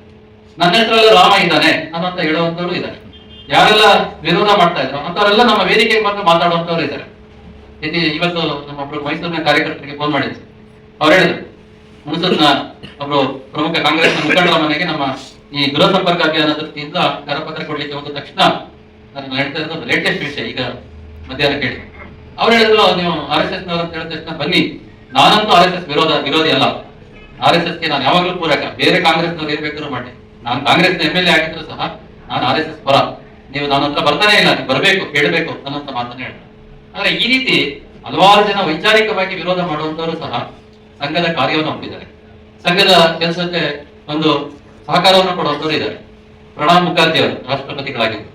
ನಮ್ಮ ಸಂಘದ ವೇದಿಕೆಗೆ ಬಂದ್ರು, ನಾಗ್ಪುರಕ್ಕೆ ಬಂದ್ರು. ಸಂಘದ ಪರವಾಗಿ ಅವರ ವಿಚಾರವನ್ನ ಇಟ್ಟು ಕಾಂಗ್ರೆಸ್ ಅಲ್ಲಿ ಇದ್ರು, ರಾಷ್ಟ್ರಪತಿ ಸ್ಥಾನಕ್ಕೆ ಹೋಗಿದ್ರು. ಈ ರೀತಿಯಂತವರು ಸಹ ಬಂದಿದ್ದಾರೆ. ಪ್ರಕಾಶ್ ಬೆಳವಾಡಿ ಅಂತ ಬೆಂಗಳೂರಲ್ಲಿ ಅವರು ನಮ್ಮ ಗುರುಪೂಜಾ ಉತ್ಸವಕ್ಕೆ ಬಂದ್ರು. ಸಂಘದ ವಿರುದ್ಧವಾಗಿ ನಾನು ಮಾತಾಡ್ತೀನಿ ಅಂತ ಹೇಳಿದ್ರು. ನಮ್ಗೆ ಸ್ವಾಗತ ಬನ್ನಿ ಅಂತ ಹೇಳಿದ್ರು. ಅಲ್ಲಿ ಬಂದು ವಾತಾವರಣ ನೋಡಿ ಅವ್ರ ಸಂಘದ ವಿರುದ್ಧವಾಗಿ ಮಾತಾಡೋದು ನಿಂದ ಹೋಯ್ತು ಅವರಿಗೆ. ಆಮೇಲೆ ಎಲ್ಲ ಸಂಘ ಮಾಡ್ತಾ ಇದ್ರು, ಒಳ್ಳೆ ಕೆಲಸ, ನಾನು ನಿಮ್ ಜೊತೆಗಿದ್ದೀನಿ ಅಂತ ಹೇಳಿದ್ರು. ಈ ರೀತಿ ಯಾರು ವೈಚಾರಿಕವಾಗಿ ವಿರೋಧವನ್ನ ಮಾಡ್ತಾರೋ ಅವರೆಲ್ಲರೂ ಸಹ ಇವತ್ತು ಸಂಘದ ಕಾರ್ಯವನ್ನು ಒಪ್ಪುವಂತಹ ಸ್ಥಿತಿ ನಿರ್ಮಾಣ ಆಗಿದೆ. ಇತ್ತೀಚೆಗೆ ಗೃಹ ಸಂಪರ್ಕ ಅಭಿಯಾನಕ್ಕೆ ಹೋದಾಗ 95-97% ಮನೆಗಳಲ್ಲಿ ಸಂಘ ಬೇಕು, ಸಂಘಕ್ಕೆ ನಾವು ಬೆಂಬಲ ಇದೆ, ಸಂಘಕ್ಕೆ ಸಹಕಾರ ಕೊಡ್ತೀವಿ, ಸಂಘದ ಚಟುವಟಿಕೆಯಲ್ಲಿ ಭಾಗವಹಿಸ್ತೀವಿ ಅಂತ ಹೇಳುವಂತ ಅನುಭವ ನಮ್ಮ ಕಾರ್ಯಕರ್ತರಾಗ್ತಾ ಇದೆ. ಈ ರೀತಿಯಾಗಿ ವೈಚಾರಿಕವಾಗಿ ವಿರೋಧ ಇರೋರು ಅಥವಾ ಏನು ಗೊತ್ತಿಲ್ಲದೆ ಇರುವಂತವ್ರು, ಆಫ್ ಇನ್ಫಾರ್ಮ್, ಇಲ್ ಇನ್ಫಾರ್ಮ್, ಫುಲ್ ಇನ್ಫಾರ್ಮ್ ಅಂತ ಕರೀತಾರೆ. ಗೊತ್ತಿರೋರು, ಗೊತ್ತಿಲ್ಲದೆ ಇರೋರು, ಸ್ವಲ್ಪ ಗೊತ್ತಿರೋರು, ಎಲ್ಲರನ್ನೂ ಸಹ ಕರ್ಕೊಂಡು ಹೋಗುವಂತಹ ಕೆಲಸವನ್ನ ಸಂಘ ಮಾಡ್ತಾರೆ. ಈ ರೀತಿ ಹಲವಾರು ಸಂಗತಿಗಳನ್ನ ಸಮಾಜದಲ್ಲಿ ಒಂದು ಮಾದರಿಯನ್ನ ಮಾಡುವಂತ ಒಂದು ಪ್ರಯತ್ನ, ಮಾಡೆಲ್ ನಿರ್ಮಾಣ ಮಾಡುವಂತ ಪ್ರಯತ್ನ. ಒಬ್ಬ ಸ್ವಯಂ ಸೇವಕ ಅಂದ್ರೆ ಹೇಗಿರ್ತಾನೆ, ಅವ್ನು ಮಾಡುವಂತ ಕೆಲಸ, ಅವನ ಯೋಚನೆ, ಚಿಂತನೆ ಸಮಾಜ ಗಮನಿಸ್ತಾ ಇರ್ತದೆ, ನೋಡ್ತಾ ಇರ್ತದೆ. 1971ರ ಸಂದರ್ಭದಲ್ಲಿ ಕಾಂಗ್ರೆಸ್ನ ಒಂದು ಅಧಿವೇಶನ ನಡೀತಾ ಇದೆ. ಅಧಿವೇಶನದಲ್ಲಿ ಶ್ರೀಮತಿ ಇಂದಿರಾ ಗಾಂಧಿ ಅವರು ಮಾತಾಡ್ತಾ ಅವ್ರು ಹೇಳಿದ್ರು, ಸಂಘದ ಅಂದ್ರೆ ನಾವ್ ಯಾವ ರೀತಿ ಕೆಲಸ ಮಾಡ್ಬೇಕು ಅಂತ ಹೇಳಿದ್ರೆ RSS ನ ಸ್ವಯಂ ಸೇವಕರ ರೀತಿ ಕೆಲಸ ಮಾಡ್ಬೇಕು. RSS ಸ್ವಯಂ ಸೇವಕರು ಯಾವ ರೀತಿ ಕೆಲಸ ಮಾಡ್ತಾರ ನಾವು ಅದನ್ನ ಅನುಸರಿಸಬೇಕು ಅನ್ನೋಂತ ಮಾತನ್ನ ಹೇಳಿದ್ರು. ವೈಚಾರಿಕವಾಗಿ ವಿರೋಧ ಇದೆ. ಸಂಘವನ್ನ ತುರ್ತುಪರಿಸ್ಥಿತಿ ಸಮಯದಲ್ಲಿ ಅದನ್ನ ಮುಗಿಸ್ಬೇಕು ಅಂತ ಯೋಚನೆ ಮಾಡಿದವರು. ಆದ್ರೆ ಸಂಘದ ಕಾರ್ಯಕರ್ತ ಯಾವ ರೀತಿ ಕೆಲಸ ಮಾಡ್ತಾನೆ ಆ ರೀತಿ ಮಾಡಬೇಕು ಅಂತ ಹೇಳಿ ಹೇಳ್ತಾ ಇದ್ದಾರೆ. ಈ ರೀತಿ ಒಂದು ಸ್ವಯಂ ಸೇವಕ ಅನ್ನೋಂತ ಮಾದರಿ, ಒಂದು ಕುಟುಂಬ, ಒಂದು ಮನೆ ಅಂದ್ರೆ ಹೇಗಿರ್ಬೇಕು ಅಂತ ನಿರ್ಮಾಣ ಮಾಡಿದ್ರು. ಒಂದು ಗ್ರಾಮ ಅಂದ್ರೆ ಯಾವ ರೀತಿ ಸಾಮರಸ್ಯಯುಕ್ತವಾದಂತಹ ಗ್ರಾಮ ಮಾಡಬೇಕು ಅನ್ನುವಂತ ನಿಟ್ಟಿನಲ್ಲಿ ಪ್ರಯತ್ನ ಮಾಡಿದ್ರು. ಪರಿಸರದ ದೃಷ್ಟಿಯಿಂದ ಕೆಲಸ ಮಾಡ್ತಾ ಇದ್ರು. ಎಲ್ಲದರಲ್ಲೂ ಸಹ ಒಂದು ಮಾದರಿಯನ್ನು ನಿರ್ಮಿಸುವಂತಹ ಕೆಲಸವನ್ನು ಸ್ವಯಂ ಸೇವಕ ಇವತ್ತು ಮಾಡಿದೆ. ಈ ರೀತಿ ಹಲವಾರು ಸಂಗತಿಗಳು, ಹಲವಾರು ಸವಾಲುಗಳು, ಸಮಸ್ಯೆಗಳು ಅಥವಾ ಪೂರಕವಾದ ಹತ್ತಾರು ಸಂಗತಿಗಳನ್ನು ಉಪಯೋಗಿಸಿಕೊಂಡು ಇವತ್ತು ಸಮಾಜದಲ್ಲಿ ಒಂದು ದೊಡ್ಡದಾದಂತಹ ಪರಿವರ್ತನೆಯನ್ನ ತರುವಂತಹ ಕೆಲಸವನ್ನು ಸಂಘದ ಸ್ವಯಂ ಸೇವಕ ತಾನಿರುವಂತಹ ಪ್ರದೇಶದಲ್ಲಿ ಮಾಡ್ತಾ ಇದ್ದಾನೆ. ಅದಕ್ಕೆ ನಾವು ಯಾವಾಗಲೂ ಹೇಳ್ತಾ ಇರ್ತೀವಿ, ಥಿಂಕ್ ಗ್ಲೋಬಲಿ, ಜಗತ್ತಿಗೆ ಒಳ್ಳೇದಾಗ್ಬೇಕು ಅಂತ ಯೋಚನೆ ಮಾಡ್ಬೇಕು.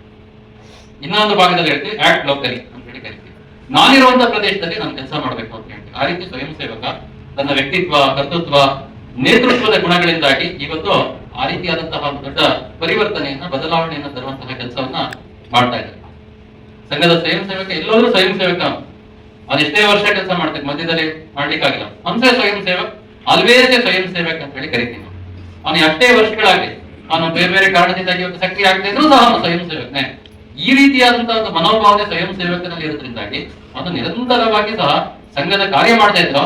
ಸಂಘದ ಬಗ್ಗೆ ಅವನ ಮನಸ್ಥಿತಿ, ಸಂಘಕ್ಕೆ ಪೂರಕವಾಗಿರುವಂತಹ ಯೋಚನೆಯನ್ನ ಮಾಡುವಂಥದ್ದು, ಸಂಘಕ್ಕೆ ಅವನು ಯಾವಾಗಲೂ ಸದಾಕಾಲ ಏನ್ ಮಾಡ್ಬೋದು ಅಂತ ಯೋಚನೆ ಮಾಡ್ತಾ ಇರುವಂತದ್ದು, ಈ ರೀತಿಯಾದಂತಹ ಸಂಗತಿ ಸ್ವಯಂ ಸೇವಕನಲ್ಲಿ ನಾವು ಕಾಣ್ಬೋದು. ಅದೇ ರೀತಿ ಸಮಾಜದಲ್ಲಿರುವಂತಹ ಒಂದು ದೊಡ್ಡದಾದ ಸಜ್ಜನ ಶಕ್ತಿಯನ್ನ ಜೊತೆಗೂಡಿಸ್ಕೊಂಡು ಕೆಲಸ ಮಾಡುವಂಥದ್ದು ಇರ್ಬೋದು. ಮಾತೃಶಕ್ತಿಯನ್ನ, ಯುವ ಶಕ್ತಿಯನ್ನ, ಎಲ್ಲ ಶಕ್ತಿಗಳನ್ನು ಸಹ ಕ್ರೋಢೀಕರಿಸಿ ಕೆಲಸ ಮಾಡುವಂಥದ್ದು ಇರ್ಬೋದು. ಇವತ್ತು ಸಮಾಜದಲ್ಲಿ ಬೇರೆ ಬೇರೆ ಸಮುದಾಯಗಳು, ಇವತ್ತು ಸಂಘರ್ಷದ ವಾತಾವರಣ, ಈ ರೀತಿಯಾದಂತಹ ವಾತಾವರಣ ಬೇರೆ ಬೇರೆ ಸಂದರ್ಭದಲ್ಲಿ ನಿರ್ಮಾಣ ಆಗುತ್ತೆ.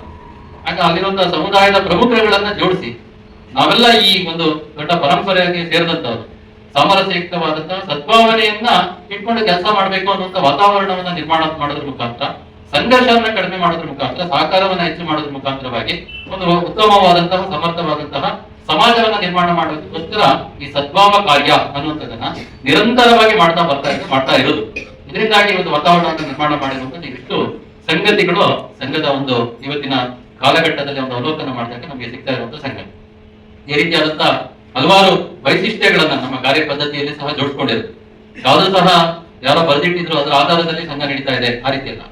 ಯಾವತ್ತು ಕಾಲಕ್ಕೆ ತಕ್ಕಂತೆ, ಪರಿಸ್ಥಿತಿಗೆ ತಕ್ಕಂತೆ, ಮಾನಸಿಕತೆಗೆ ತಕ್ಕಂತೆ ಯಾವೆಲ್ಲ ಬದಲಾವಣೆ ಮಾಡ್ಕೊಳ್ಬಹುದು ಆ ರೀತಿ ಬದಲಾವಣೆಯನ್ನು ಮಾಡಿಕೊಂಡು ಸಂಘದ ಕಾರ್ಯ ನಿರಂತರವಾಗಿ ನಡೀತಾ ಇದೆ. ಸಂಘದ ಇವತ್ತಿನ ಪ್ರಾರ್ಥನೆ ಇದೆ 1940ರಲ್ಲಿ.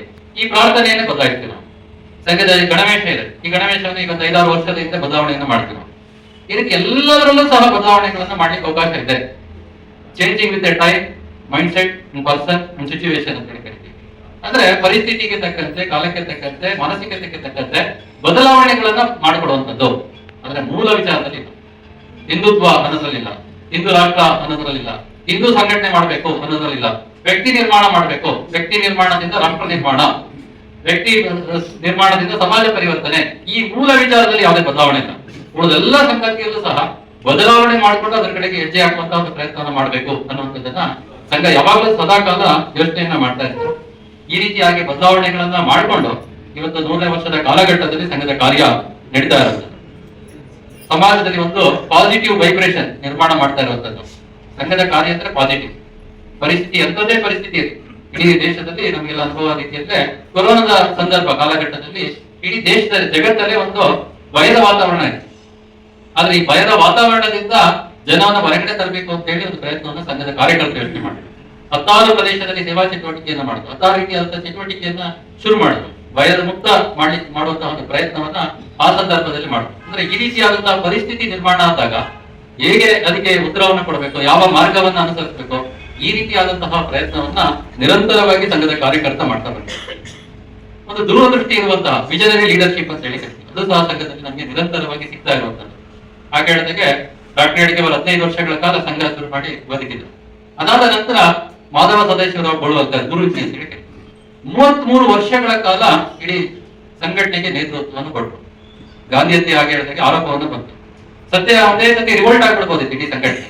ಆದ್ರೆ ಅವ್ರು ಹೇಳಿದ್ರು ಇವತ್ತಿನ ಪರಿಸ್ಥಿತಿಯಲ್ಲಿ ಕಾಮನ್ ವಿ ಕಾಮನ್ ಅಂತ ಹೇಳಿದ್ರು. ಇವತ್ತಿನ ಪರಿಸ್ಥಿತಿಯಲ್ಲಿ ನಾವು ಶಾಂತವಾಗಿ ಇದನ್ನು ಎದುರಿಸಬೇಕು ಅನ್ನೋದು ಮಾತನ್ನ ಹೇಳ್ತಾರೆ. ಅದನ್ನ 1 ವರ್ಷ 1.25 ವರ್ಷಗಳ ಕಾಲ ಸತತವಾಗಿ ಎದುರಿಸ್ತೀವಿ. ಆನಂತರ ಸಂಘದ ಕಾರ್ಯಕ್ಕೆ ಒಂದು ದೊಡ್ಡ ಬೆಂಬಲ ಸಿಕ್ತು. ಅದರ ಮುಖಾಂತರ ಕಾರ್ಯವನ್ನು ವಿವಿಧ ರೀತಿಯಾದಂತಹ ಚಟುವಟಿಕೆಯನ್ನು ಪ್ರಾರಂಭ ಮಾಡುವಂಥದ್ದು ಸಹಾಯ. 1984ರ ಸಂದರ್ಭದಲ್ಲಿ ಆವತ್ತಿನ ಸಂಘದ ಮುಖ್ಯಸ್ಥರಾಗಿದ್ದಂತಹ ಬಾಳಾಸಾಹೇಬ್ ದೇವರಸ್ ಅನ್ನುವಂಥವರು ವಿಶ್ವ ಹಿಂದೂ ಪರಿಷತ್ನ ಪ್ರಮುಖರು, ಜನಸಂಘದ ಪ್ರಮುಖರು, ಸಂಘದ ಪ್ರಮುಖರೆಲ್ಲ ಕೂತಿದ್ದಾಗ ಅವರು ಅಯೋಧ್ಯದ ರಾಮ ಮಂದಿರ ವಿಷಯವನ್ನ ಕಣ್ಮುಂದೆ ಇಡ್ತಾ ಹೇಳಿದ್ರು, ಇವತ್ತು ನಾವು ಒಂದು ಹೋರಾಟವನ್ನ ತಗೊಳ್ತೀವಿ, ಅಯೋಧ್ಯದ ರಾಮ ಮಂದಿರ ಪ್ರಾಣ ಪ್ರತಿಷ್ಠೆ ವಿಷಯವನ್ನ ತಗೊಳ್ತೀವಿ, ನಾವು ಅಯೋಧ್ಯದ ರಾಮ ಮಂದಿರ ಆಗ್ಬೇಕು ಅಂತ. ಇದು ಕೇವಲ 5-10 ವರ್ಷಗಳಲ್ಲಿ ಇದು ಹೋರಾಟ ಮುಕ್ತಾಯ ಆಗ್ಬಿಡುತ್ತದೆ, ನಮ್ಗೆ ಉತ್ತರ ಸಿಗುತ್ತೆ, ಅದರಿಂದ ಫಲಿತಾಂಶ ಸಿಗುತ್ತೆ ಅಂತ ನಿರೀಕ್ಷೆಯನ್ನು ಮಾಡ್ಲಿಕ್ಕಿಲ್ಲ. 25-30 ವರ್ಷಗಳ ಕಾಲ ನಿರಂತರವಾಗಿ ಕೆಲಸ ಮಾಡಿದ್ರೆ ಮಾತ್ರ ನಮ್ಗೆ ಒಂದು ಏನಾದ್ರೂ ಒಂದು ರೀತಿಯಾದಂತಹ ಫಲಿತಾಂಶ ಸಿಗ್ಬೋದು, ಒಳ್ಳೆ ಫಲಿತಾಂಶ ಸಿಗ್ಬೋದು ಅನ್ನೋ ಮಾತನ್ನ ಅವತ್ತು ಅವ್ರು ಹೇಳಿದ್ರು. 84ರಲ್ಲಿ ಹೇಳಿದ್ರು. ನಿರಂತರವಾಗಿ ಆ ರೀತಿಯಲ್ಲಿ ಸಂಘ, ವಿಶ್ವ ಹಿಂದೂ ಪರಿಷತ್ ಇವೆಲ್ಲವೂ ಸಹ ಕೆಲಸ ಮಾಡ್ತಾ ಬಂತು. ನಮ್ಗೆಲ್ಲ ಗೊತ್ತಿದೆ ಕಳೆದ 2 ವರ್ಷದಿಂದ ಪ್ರಾಣ ಪ್ರತಿಷ್ಠೆ ಆಗಿದೆ. ಅಂದ್ರೆ ಈ ರೀತಿ ನಿರಂತರವಾಗಿ ಕೆಲಸ ಮಾಡಬೇಕು ಅನ್ನೋದಕ್ಕೆ ಒಂದು ಸರಿಯಾದ ವಿಷನರಿ ಲೀಡರ್ಶಿಪ್, ದೂರದೃಷ್ಟಿ ಕೊಡುವಂತ ಒಂದು ನಾಯಕತ್ವ ಸಂಘದ ನಾಯಕತ್ವದಲ್ಲಿ ನಾವು ಕಾಣ್ಬೋದು. ಎಲ್ಲ ಸಂಗತಿಗಳು ಸಹ ನಮ್ಮ ಒಟ್ಟು ವ್ಯವಸ್ಥೆಯಲ್ಲಿ ಜೋಡ್ಕೊಂಡಿರೋದ್ರಿಂದಾಗಿ, ಮಾಡ್ತಾ ಬಂದಿರೋದ್ರಿಂದಾಗಿ ಇವತ್ತು ಸಹ ಸಮಾಜದ ಸಹಭಾಗಿತ್ವದಲ್ಲಿ ಹಲವಾರು ಕೆಲಸವನ್ನ ಮಾಡ್ತಾ ಸಂಘ ಸಮಾಜದಲ್ಲಿ ಒಂದು ಸಂಘಟನೆ ಅಲ್ಲ, ಇಡೀ ಸಮಾಜವನ್ನ ಸಂಘಟಿಸುವಂತಹ ಸಂಘಟನೆಯಾಗಿ ಕೆಲಸ ಮಾಡ್ತಾ, ಯಾವ ವಿಚಾರ ನಮ್ಮ ಹಿರಿಯರು ಪೂರ್ವಜರು ಕೊಟ್ಟಿದಾರೋ ಅದು ವಿಚಾರವನ್ನ ಮತ್ತೆ ಸಮಾಜದಲ್ಲಿ ಮರುಸ್ಥಾಪಿಸುತ್ತಾ, ಆತ್ಮವಿಸ್ಮೃತಿಯಿಂದ ಆತ್ಮವಿಶ್ವಾಸದ ಕಡೆಗೆ ಸಮಾಜವನ್ನ ತೆಗೆದುಕೊಂಡು ಹೋಗ್ತಾ, ಸಮರ್ಥವಾದಂತಹ ಸಫಲವಾದಂತಹ ಹಿಂದೂ ಸಮಾಜ ನಿರ್ಮಾಣ ಮಾಡೋದ್ರ ಮುಖಾಂತರವಾಗಿ ಈ ದೇಶ ಇಡೀ ಜಗತ್ತಿಗೆ ಮಾರ್ಗದರ್ಶನ ಮಾಡುವಂತಹ ಸ್ಥಾನಕ್ಕೆ ಹೋಗ್ಬೇಕು. ಈ ಭಾರತ್ ಮತ್ತೆ ಇಡೀ ಜಗತ್ತಿಗೆ ಜಗಜ್ಜನನಿ ಆಗ್ಬೇಕು. ಇವತ್ತು ಇಡೀ ಜಗತ್ತಲ್ಲಿ ಅಮೆರಿಕವನ್ನ ನಂಬುವಂತ ಸ್ಥಿತಿಯಲ್ಲಿಲ್ಲ. ಅಮೆರಿಕದ ಹತ್ರ ಆರ್ಥಿಕತೆ ಇರ್ಬೋದು, ಸೈನ್ಯ ಇರ್ಬೋದು, ದೊಡ್ಡ ದೊಡ್ಡ ರೀತಿಯಾದಂತಹ ಪ್ರಾಜೆಕ್ಟ್ ಗಳೆಲ್ಲವೂ ಸಹ ಇರ್ಬೋದು. ಚೈನಾದ ಹತ್ರ ಜನಸಂಖ್ಯೆ ಇರ್ಬೋದು, ಹಣ ಇರ್ಬೋದು, ಎಲ್ಲವೂ ಸಹ ಇರ್ಬೋದು, ಸೈನ್ಯನೇ ಇರ್ಬೋದು, ರಷ್ಯಾದ ಹತ್ರನೇ ಇರ್ಬೋದು. ಇದು ಯಾವುದನ್ನು ಸಹ ಇಡೀ ಜಗತ್ತಿನಲ್ಲಿರುವಂತಹ ದೇಶಗಳು ನಂಬುವಂತ ಸ್ಥಿತಿಯಲ್ಲಿಲ್ಲ, ನಂಬಿಕೆಗೆ ಅರ್ಹನಲ್ಲ.